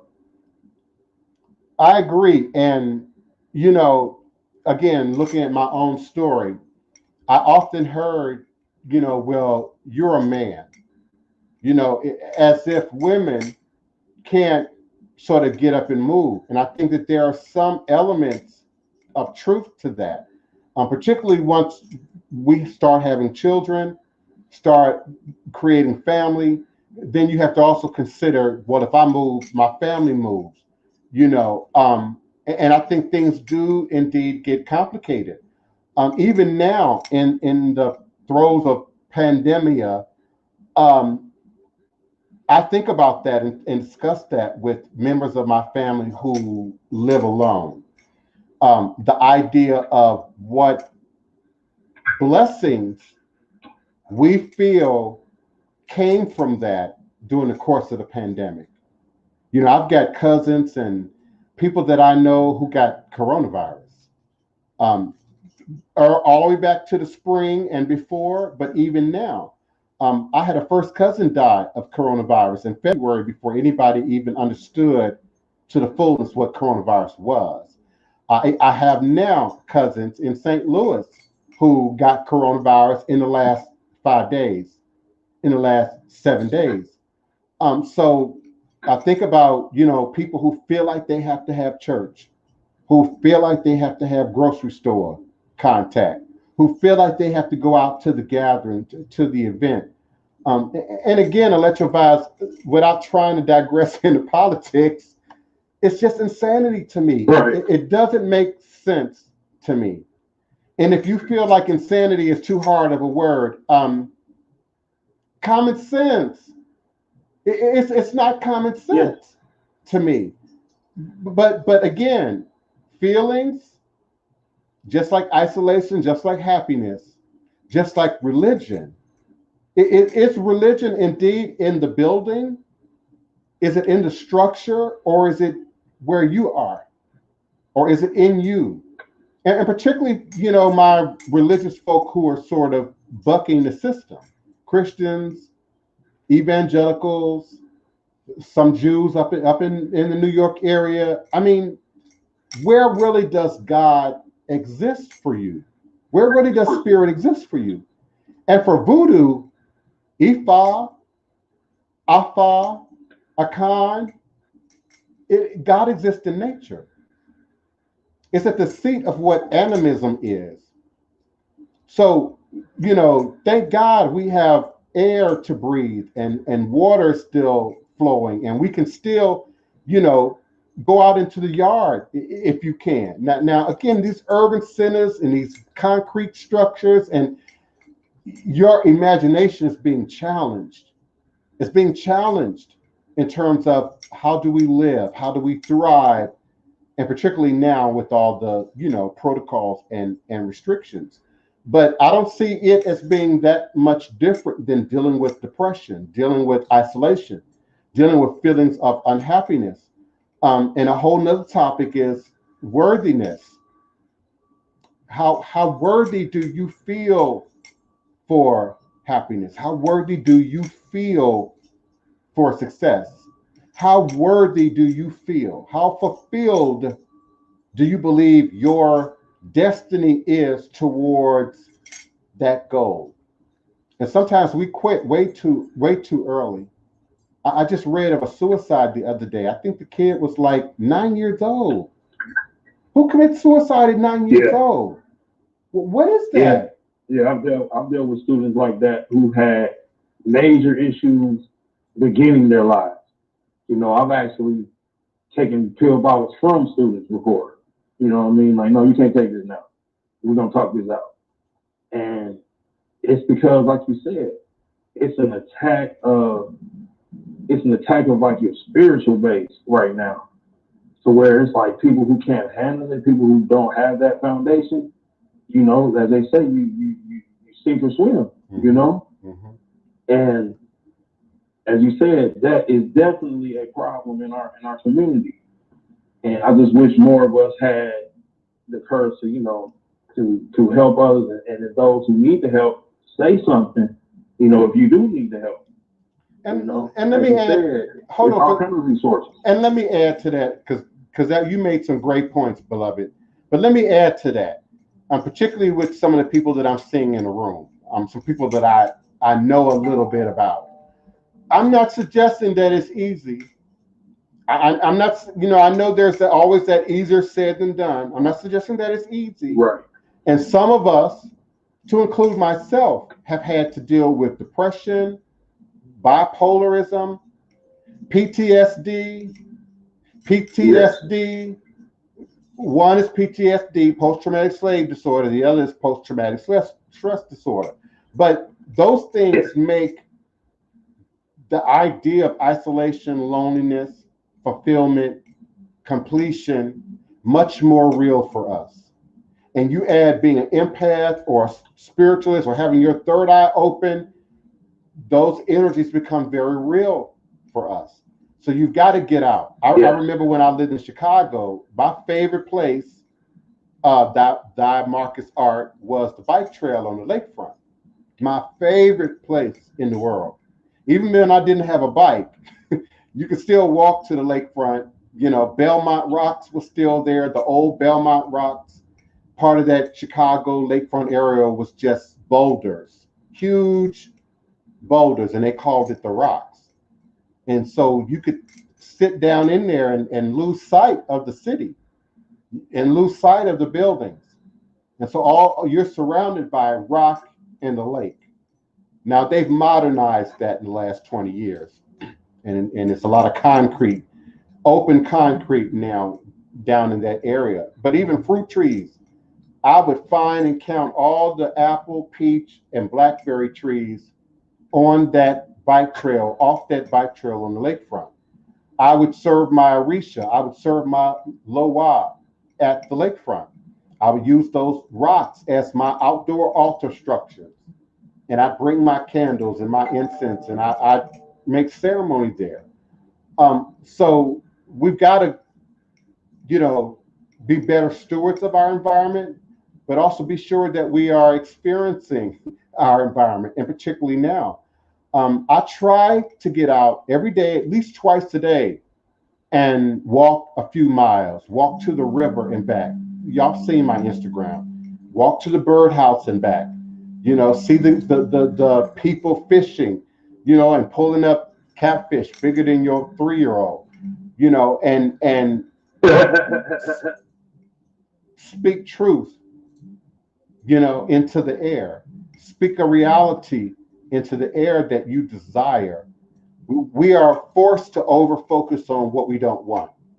Even when you ain't thinking about what you don't want, it's on your Twitter stream, it's on TV, it's on the news. Everything that you don't want is being reinforced, resaid, reapplied. Everybody we don't agree with is being reinforced, resaid, reapplied. So it creates an illusion that there's no safe spaces other than that which we create for ourselves. Yes, Shamafia, fresh air, take some walks, graze the trees, the blueness of the sky, connect with the water. Yes. I didn't answer somebody's question. The Goddess Initiative. That's fine, beloved. Now you still might have a small. You're still going to have a representation of your dad on your main ancestral structure if you're following the rules. And I'm not going to give away the rules, but if you understand, then you have to acknowledge all four parental bloodlines, both sets of parents, all four grandparents. But to have a separate space, especially if it's his stuff, his space, there's nothing wrong with that. The Path Fitness Girl Fund is not isolating, and see, that's why we keep saying it's an illusion, because you, like me, have that family baggage, that family cursed. And so you then go out into the world with that already in place, not understanding that even in the best case scenario, when you make this shift towards culture, towards spirituality and religion, towards voodoo, people are not going to understand that. Even your best of friends are not going to get that. And so even in what I call soul journeying, there's a isolation period, there's a wilderness period that has to happen. You're gaining knowledge and information that's not common, that's not taught every day. People aren't speaking Yoruba every day in America. People aren't speaking Yoruba necessarily every day in Nigeria, where the national language is English. We make a conscious choice to invoke ancestral language, to invoke religious dialogue, to invoke mantras. I say all is a blessing at least 1,000 times a day. I say respect the voodoo at least 1,000 times a day. It becomes a part of your lifestyle, your very essence, your very being. So the idea of, again, relatives and ancestors, even among the living, because Fitness Girl, I realize you're talking about living folk. I still can't communicate with my dad at all. So I understand what you mean. But working with your ancestors, even their parents, their grandparents, the relatives who were alive during their inception and creation, those forces can assist you in healing this and moving forward. And it forces you to a little bit, not to empathize or to sympathize, but to remember the humanity of the people that you have the conflict with.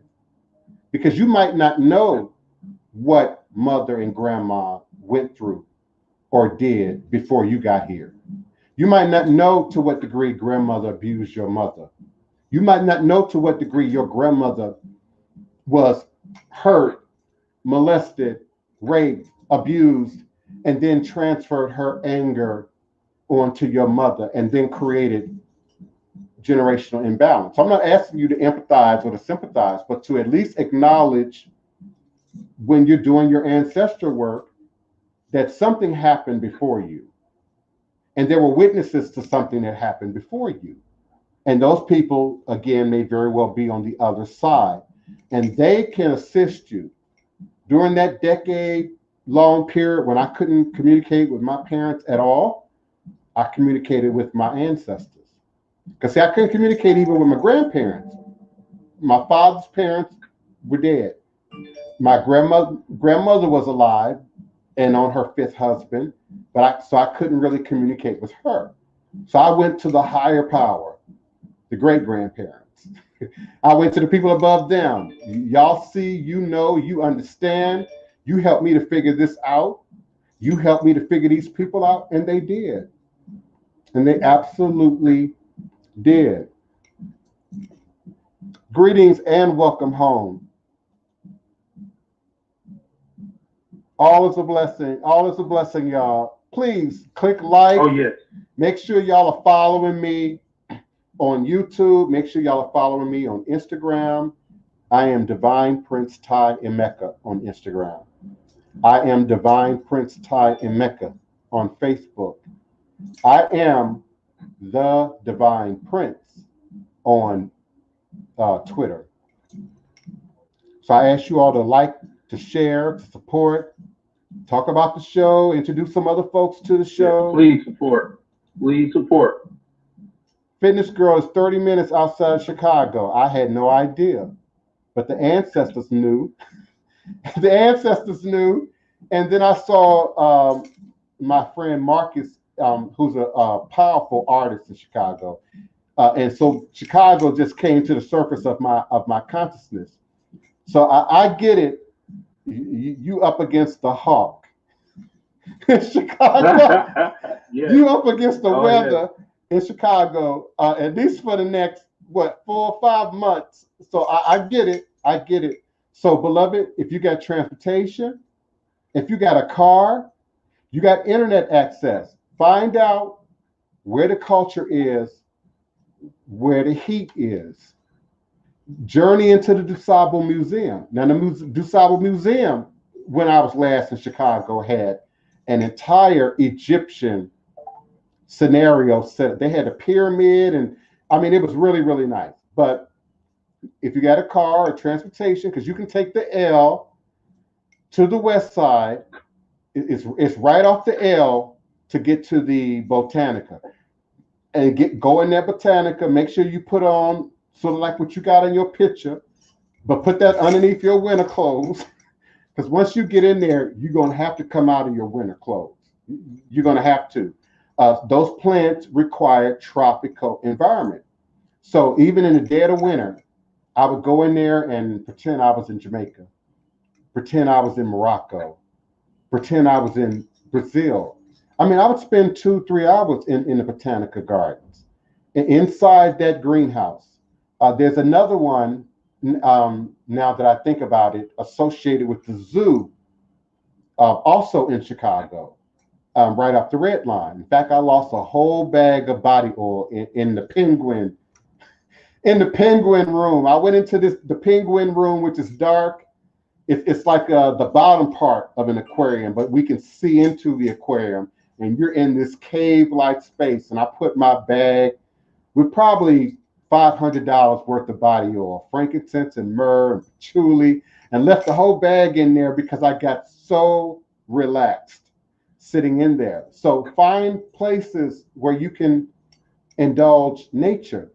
My favorite place to invoke Yemaya, I'm giving away my secrets now. Yemaya and Olokun was at the Chicago Zoo at those penguin, those seafaring animal aquariums. You know, stretch your imagination, fitness girl. Stretch your imagination and know that there are people in Chicago that think like you. Now, it's easier to find them sometimes in the summertime when it's warmer, but they're there. They're there. I knew a lot of Africans when I was back home. All the African shop owners I knew in Chicago. Of course, when the African Arts Festival would come, I would go and I would meet a lot of people. And I required fabric, textiles, art, jewelry, but also culture and connection to culture and people who keep motivation flowing through you until you decide that you want to, you know, move or improve. Your Lincoln Park Conservatory is very, very beautiful place. Very nice, very nice. Oh yeah, y'all have me daydreaming and reminiscing right now. I love Chicago. It just was not in my destiny to live out my life there. It brought me south. And so I'm grateful. It brought me back to many of our roots. Many of us with Chicago roots, your family migrated there from other places. Louisiana, Mississippi, Tennessee, the Carolinas, but Chicago has, to be a huge urban center, has many um, opportunities to absorb yourself in nature. There are gardens, there are community gardens, particularly on the west side in Chicago, where people are growing herbs and fruits. Go out and volunteer, Fitness Fun Girl at a garden. You now get access to free produce. You now got somewhere you can grow your own stuff. And of course, you're going to have to wait till the springtime because we are talking about Chicago. But start by going to the Botanicas. And I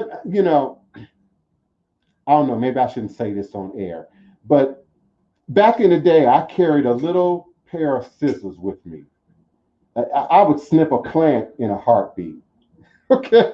I would cut off a little piece of plant in a heartbeat because I knew I could put it in some water, root it, and keep that variety going.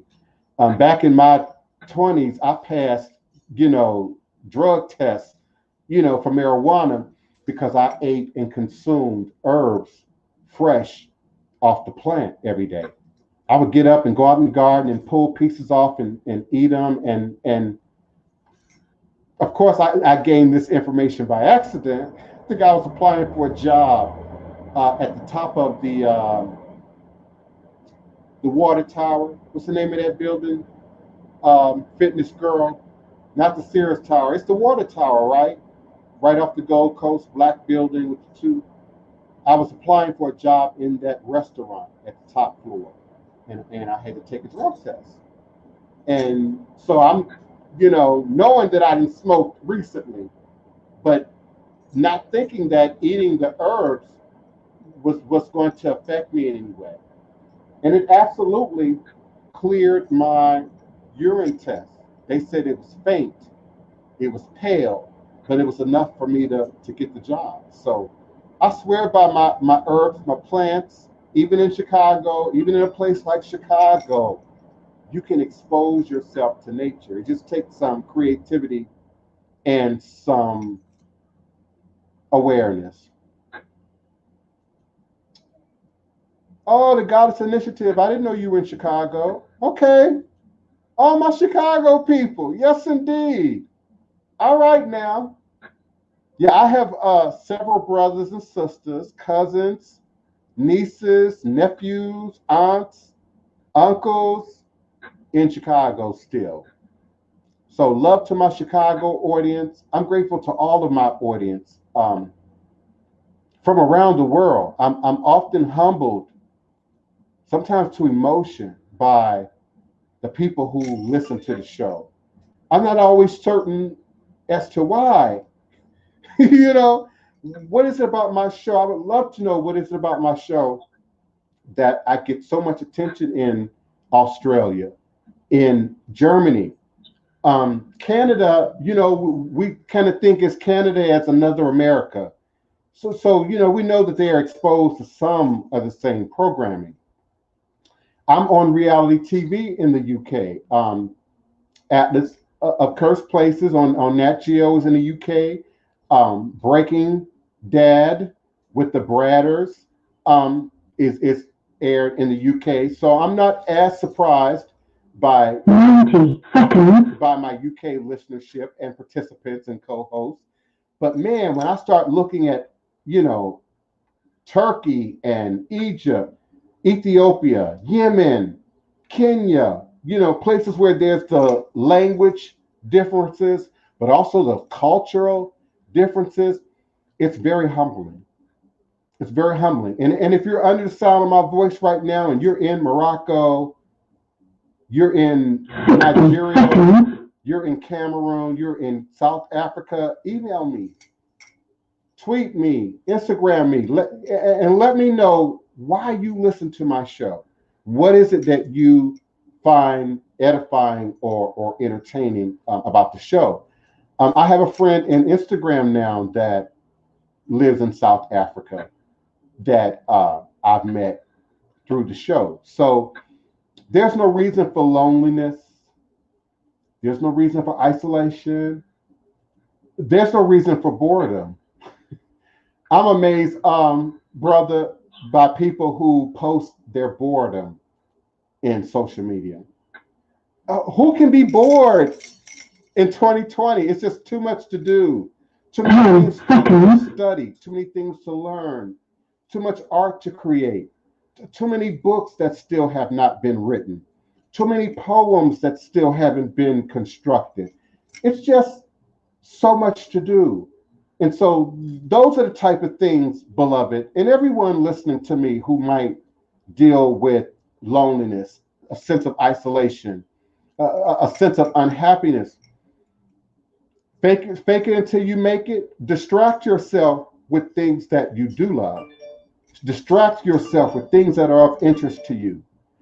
By the time you get into your painting, into your poem, into the creation of your song, into the creation of a new idea, often you forget about what you thought was giving you problem, what you thought was making that trigger. And again, I don't want to minimalize real medical, clinical diagnoses as it relates to mental health and depression. Get help, get counseling, get therapy. I took medication. Yes, I'm going to admit this live on air. I took medication for 4 years, from 1996 until 2000. So I was grown. I was in my, 30s, early 30s at that point. Had been running from it most of my life.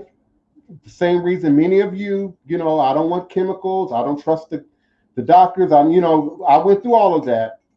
But somehow I was convinced by a priestess of Oshun to address the chemical, address the hormonal, make sure that it's not something in your physiology. And so I took medication for 4 years. And it's not a magic pill. You might take something for a month and say, this ain't working, and they might switch it. They might tweak it. And some of you lose patience. Some of you ain't got patience for that. So it does take some willingness to be in control of your happiness or your sadness factor. I was at a point where I wanted change. And so I did. And it brought me balance. It brought me a sense of centering. It allowed me to think through some of the energy. Now let me tell you, it didn't fix none of my problems. It didn't fix none of my problems.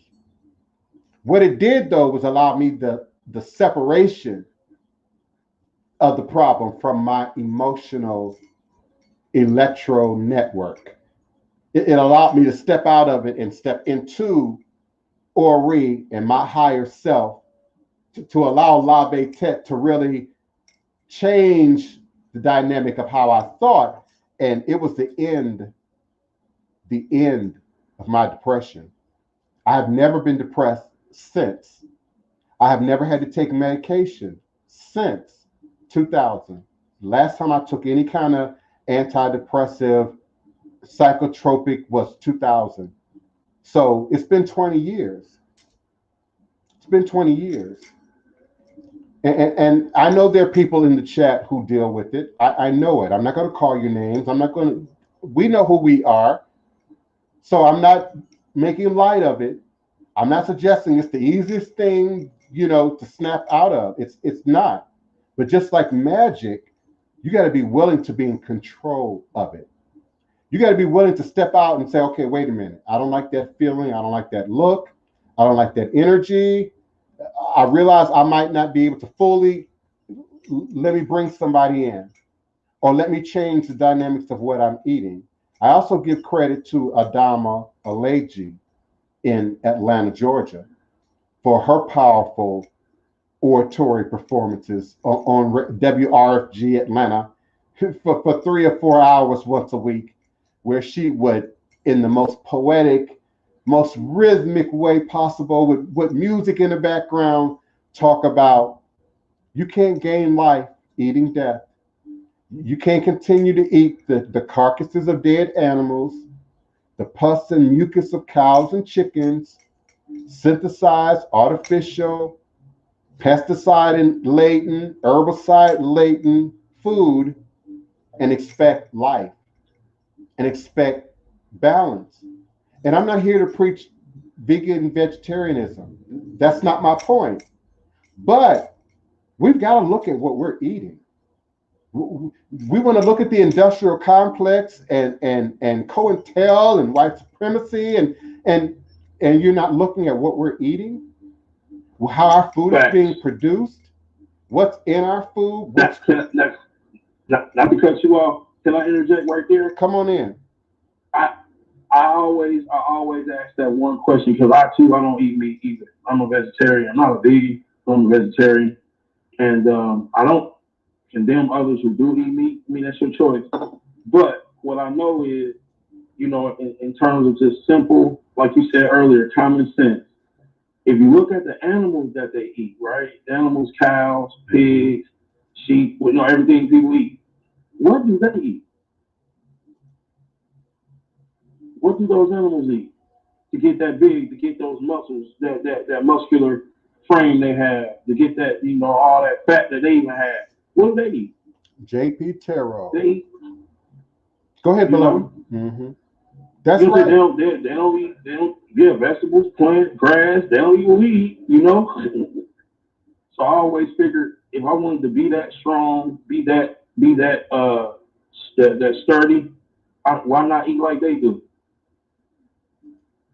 That's right. The Goddess Initiative, I'm just seeing your question, which plant? And I've talked, so I'm not sure what we're talking about. Matthew Ferguson, what are we talking about? What plant? Am I missing something, or was it something that I said? Thank you, Marcus Art. The voodoo is real. Yeah, the voodoo is very real.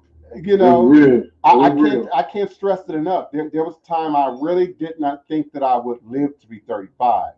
I thought I was going to be killed. Suicide. There was a time I thought I was absolutely going to commit suicide. There was a time I didn't think I was going to survive life. As a black man, as a black gay man, non-binary, gender-defining gay man in America. I couldn't see, the end of the rainbow. I couldn't see, the light at the end of the tunnel. And unfortunately, I spent many of those years in Chicago, in St. Louis. I agree with you, Fitness Girl. Marijuana is a medication for people of a certain age and of a certain mindset. I don't necessarily support young people, 12, 13, 14, 15, 16. Your brain is still forming. And particularly boys. Your frontal cortex and all the things that grow us, mature us, is not fully formed until 20, 25. Now, in all due fairness, I started smoking weed at 18. But you've heard my story. I'm a different kind of person. No, younger than 18. I was 15.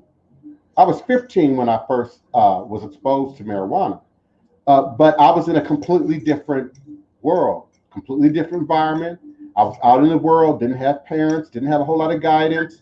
But again, respect the voodoo, respect the ancestors. They kept it from becoming just. There was a time marijuana protected me. There was a time marijuana gave me what I needed sort of to move through the world. And I can remember somewhere around maybe 25 making a conscious decision that I only wanted to smoke marijuana and enough marijuana just to meet my spiritual and physical health needs.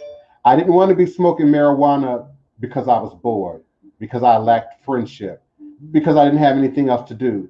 I stopped passing the joint. That's a real bad habit. And especially now with COVID-19, that's a real bad habit. Passing the blunt, pass the Dutchie on the left-hand side. That's a real bad habit. Germs, just don't do it. Don't do it. But it also, at that younger age, sort of increases that entertainment factor with the marijuana. So we get together, we party, we smoke. I don't necessarily think that was a good thing. Now, when I got into college and university, it was very different.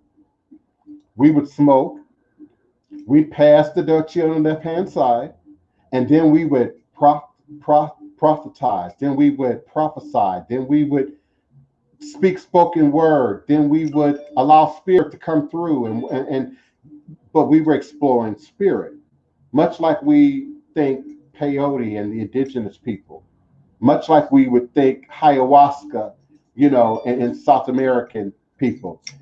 There is a spiritual element to all food, to all plant life that must be respected, that must be acknowledged. Oh, I get it. I was eating golden seal. I was eating purple basil. So sometimes it's called Thai basil. Sometimes it's called sweet basil. I was eating mint. I was eating sage. And I believe I was eating dandelion. The root. And we're growing all of that in our school garden. We're growing every one of those things you just mentioned in our school garden. Mm-hmm, mm-hmm.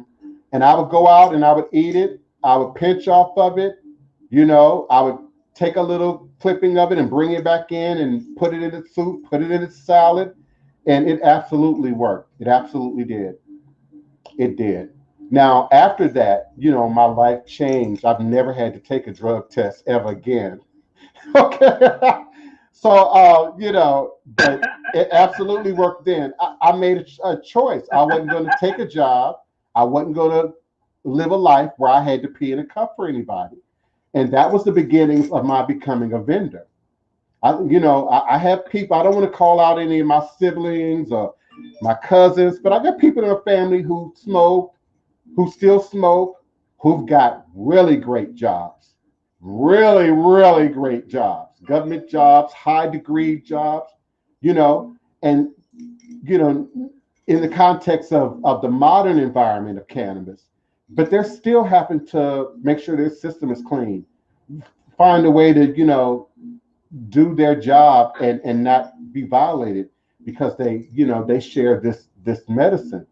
But I chose to become a vendor, an artist, self-employable, so that I would not have to be subjugated to that again.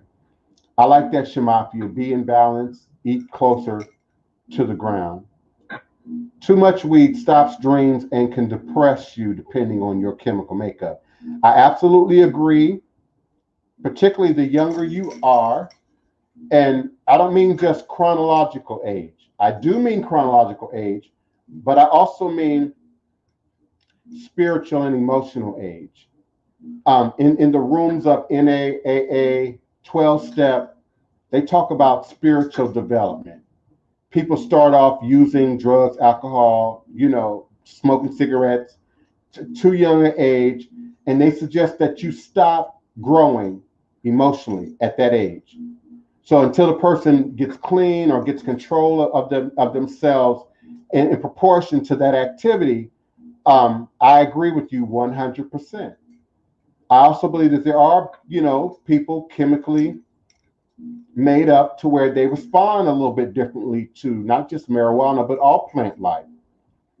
And so moderation, check your moderation and check your reasoning for. So if it's a crutch, why is it a crutch? I was aware when I was in my 20s that marijuana was a crutch for me. And I knew exactly what the crutch was. What I said, loneliness, issues in my family, isolation, bastardization, and it provided me what I needed at that age. I probably smoked too much. I can remember in my 20s having to pawn stuff, having to sell stuff, having to struggle, you know, to the next bag. I mean, oh my God, we did some crazy stuff in our teens and in our 20s, you know. And now, I am live on air. Let me be careful here. You have to budget your diet. You have to budget your medicine. And so you don't do that nickel and dime moment to moment. You know, you prepare for the month. You prepare for 2 weeks, you know, to maintain a sense of balance, much like with insulin or your other medications. There has to be a balance in your system of certain things. So I agree, Goddess. I agree. Particularly the younger you are, particularly the more lacking in atonement you are with yourself, moderation, balance, and intention. It can keep you held in place, Matthew Ferguson, if you are conscious. It can keep you held in place if you aren't thinking. And you don't have to reveal your age, but I'm thinking you probably in your late 20s, maybe. And so it changes as you grow. The hard part is it's hard to tell somebody that at 15. It's hard to tell somebody that at 21, and particularly someone who's already smoking, that you might need to readjust. You might need to pay attention to, again, why do you smoke? How much do you smoke? I got to a place where I knew exactly how much I need to be normal without the entertainment factor, the high factor, and the medical marijuana industry has sort of stressed that, sort of with the idea of dosing and controlled dosing. But you still have to be conscious in it. I have some Rasta friends, be dreaded friends back in the day, and we would not smoke without chanting. You couldn't take a puff without saying, give thanks, give thanks, give thanks. The entire time we were smoking, you said prayers, you said chants before you smoked. They made clear that this was a sacrament, not a party favor, you know, not the local beer, but something that was about spiritual elevation, but also healing. The Goddess Initiative, I'm looking at you. You kind of on the young side too, and so I agree with you. When you're younger, yeah, you go through periods where you test it. Should I be smoking? Do I even need this? Am I smoking too much? I think it's healthy to experience that. Because of my years of chronic homelessness, I was often exposed to 12-step in sometimes you can't sleep in a certain place, you can't eat in a certain place without being exposed to those meetings. And so I was able to think about what was being said, apply what was being said, what was useful for me. I've never smoked crack, I've never done cocaine, I've never done heroin, I've never done any drugs. Never. I just recently experimented with mushroom, shamaki. Okay, but and how was that? That was very interesting. It was very light because I was cautious. I didn't eat a whole lot of it. I still have some, of course, but it was powerful enough that I'm able to use it in medicine. I was absolutely able to see and experience what has been suggested, particularly in the therapeutic psychological world, about the usage of some of these organic materials in terms of therapy. Now, I will say it can be intense, again, for the person whose third eye is not trained, who might see something and respond, who might see something and go into fear, or see something and go into excitement. You've got to be mellow. You've got to be in the middle. You've got to be able to see and then interpret what's being said to you. There's a hallucination scene. I believe it's in the very beginning of Serpent in the Rainbow. And the white scientist, the white doctor, starts wrestling, I think it's a jaguar, you know, and then the indigenous witch doctor comes out and then turns into the voodoo man. And, you know, so you got to, what was happening, if you remember that, was sort of that pull on what are your worst fears? Where are your inhibitions? Where are the things that keep you? Only movie that scared me. Yeah, where are the things that keep you bound up? So again, you got to be consciously willing to take that journey, to pay attention, to do the homework on those arenas when going into something like what I did, experimenting with the magic mushroom. And again, thank you so much, Shamapia. I thought I was going to have to go to the UK to see that particular plane. I really did. So you changed the game. You changed the game. Yeah, that was crazy. That was crazy. And so again, at a very young age, I was aware of my demons. As much then as I am now. I know my dark side. We all have a dark side. It's not that you eliminate your dark side. You can crush your dark side. You can dominate your dark side. You can render it powerless.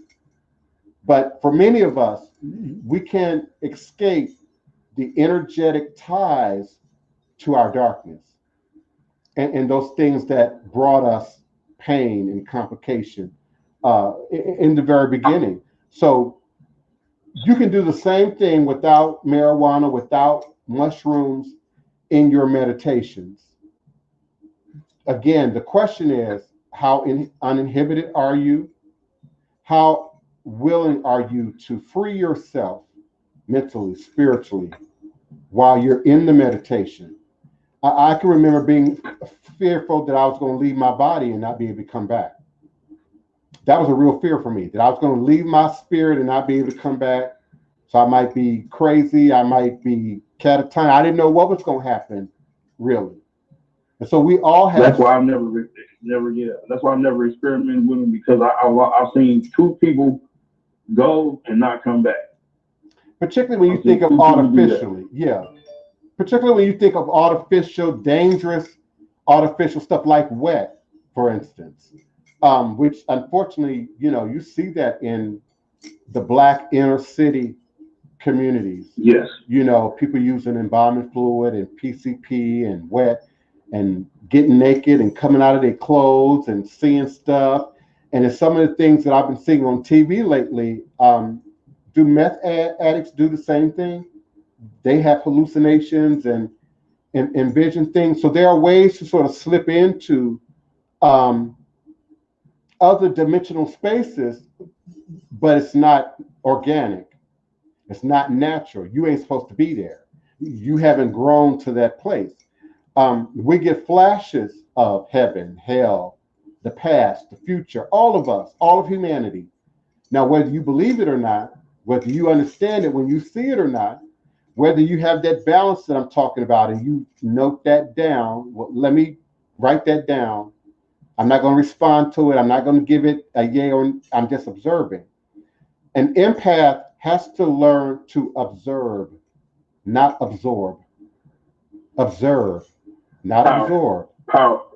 An empath has to learn how to observe, how to watch, understand, allow that energy to pass through you for understanding. But you can't take it in. You can't absorb it. So being in that meditative state, that transcendent state, allows you that, but from a natural perspective. And so the more cynical you are, the harder it is. The more you're like, okay, I'm waiting on magic to happen. I'm waiting to see, you know, the harder it's going to be for you. It's absolutely a process that you grow into, that you practice. And then you start seeing things and spirit will test you. And how do you respond to them? Because if you jump, if you shake, if you're in shock, if you show too great a degree of emotion, you break the trance state. The idea of taking ayahuasca, mushrooms, peyote, even marijuana, is that to some degree it's a physiological, chemical thing happening that's out of your control. And so your body is going to process the THC or whatever the chemical composition is, which limits your physiology, your physical responses to what's happening, and gives your mind that freedom to sort of go. Just like going into surgery. You're not dead, you just sleep. And they put you under that anesthesia, and while it's happening, you don't feel, you don't think, well, at least you're not supposed to. You don't remember, but you're still very much alive, but you're being helped out with anesthesia. So the goal would be, in keeping with balance, my co-host Shamafi is teaching on balance, is to balance your need for help in accessing the spirit realm. A mature person can access the spirit realm without a tool, without a deck of cards, without a crystal, without a herb, without a plant, but has grown, matured in their accessibility to certain realms of spirit. Trancing can be very dangerous. Being rode can be very dangerous. Some of you saw Buried Worlds with Don Wildman that we did on Travel Channel not too long ago. Very dangerous. I jumped over the fire. Did you see that? I jumped over the fire. It was crazy. Okay. When I go back and look at it after the fact, it was crazy what all I did in that video. Trancing is dangerous, and particularly trancing powers that you're not familiar with, that you're not trained in, that might escape your control. Some of you are open, but you're not, like a radio, fine-tuning your openness to a particular station. So in that openness of just open space, anything comes through. And I've had some bad things happen to people recently. I've got an email right now, somebody's dealing with a demon. I've got an email right now, someone tried to work some love and relationship stuff, and her sister ended up having a child and marrying the man, and it's just some stuff. Sometimes people think I'm being old and catty and shady. I talked to JP Tarot about it, especially in Twitter. I get treated some kind of way in Twitter, but I'm speaking truth. And then when I see people like JP Tarot and others then come back and say very similar things about some of this immature behavior, I just kind of sit back and I breathe and I say, welcome to my world. Welcome to my world. You're not going to do all these readings. You're not going to get involved with all these people without getting involved in their life and in their energy. And some of these people, you don't choose to hook up with them. Just like retail business. Thank you. We have this product, we have that product. Thank you. Next. You're not thinking about the long term necessarily. Now, yeah, you got your long-term client. You get to know the old lady in the neighborhood. You get to know the little kid that comes into your shop. And so you build a certain sense of familiarity. You build a certain sense of relationship. But I'm talking about readers, tarot card readers, psychics, practitioners, Reiki practitioners is one of the more dangerous arenas that many people see as, oh, it's so innocent. If you're doing Reiki right, you're going into people's body. You're going into people's spirit with your own energy. And so I've seen things go left with some Reiki practitioners. I know some Reiki practitioners with alcoholism, with mental health issues, with other stuff going on that they're struggling to move through. And again, what are we eating? What are we drinking? How open are we to our connection with our ancestors, who are, again, your first line of defense, literally and figuratively, physically and spiritually? Your ancestors are your first line the fence.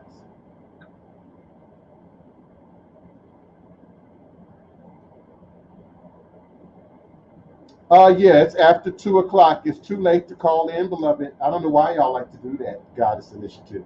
I don't know why y'all like to wait and let me talk for a whole hour, 2 hours, and then y'all want to call. Then y'all want to get in on the screen. And Blog Talk Radio allows me 2 hours, and then after you pass your 2 hours, unless you pay for more time,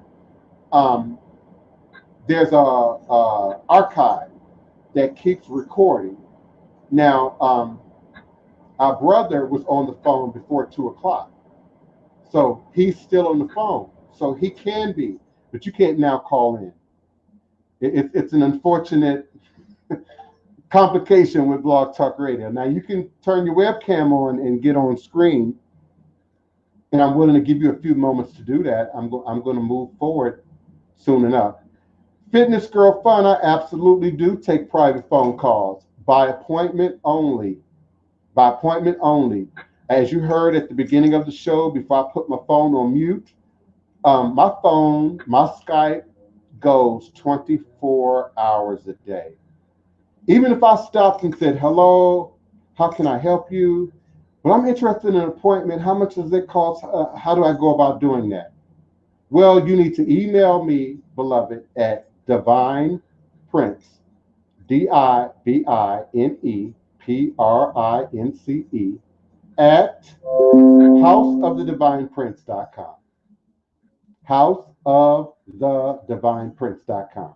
And I spell it out because people get it confused. It's not DEVINE, it's DIVINE.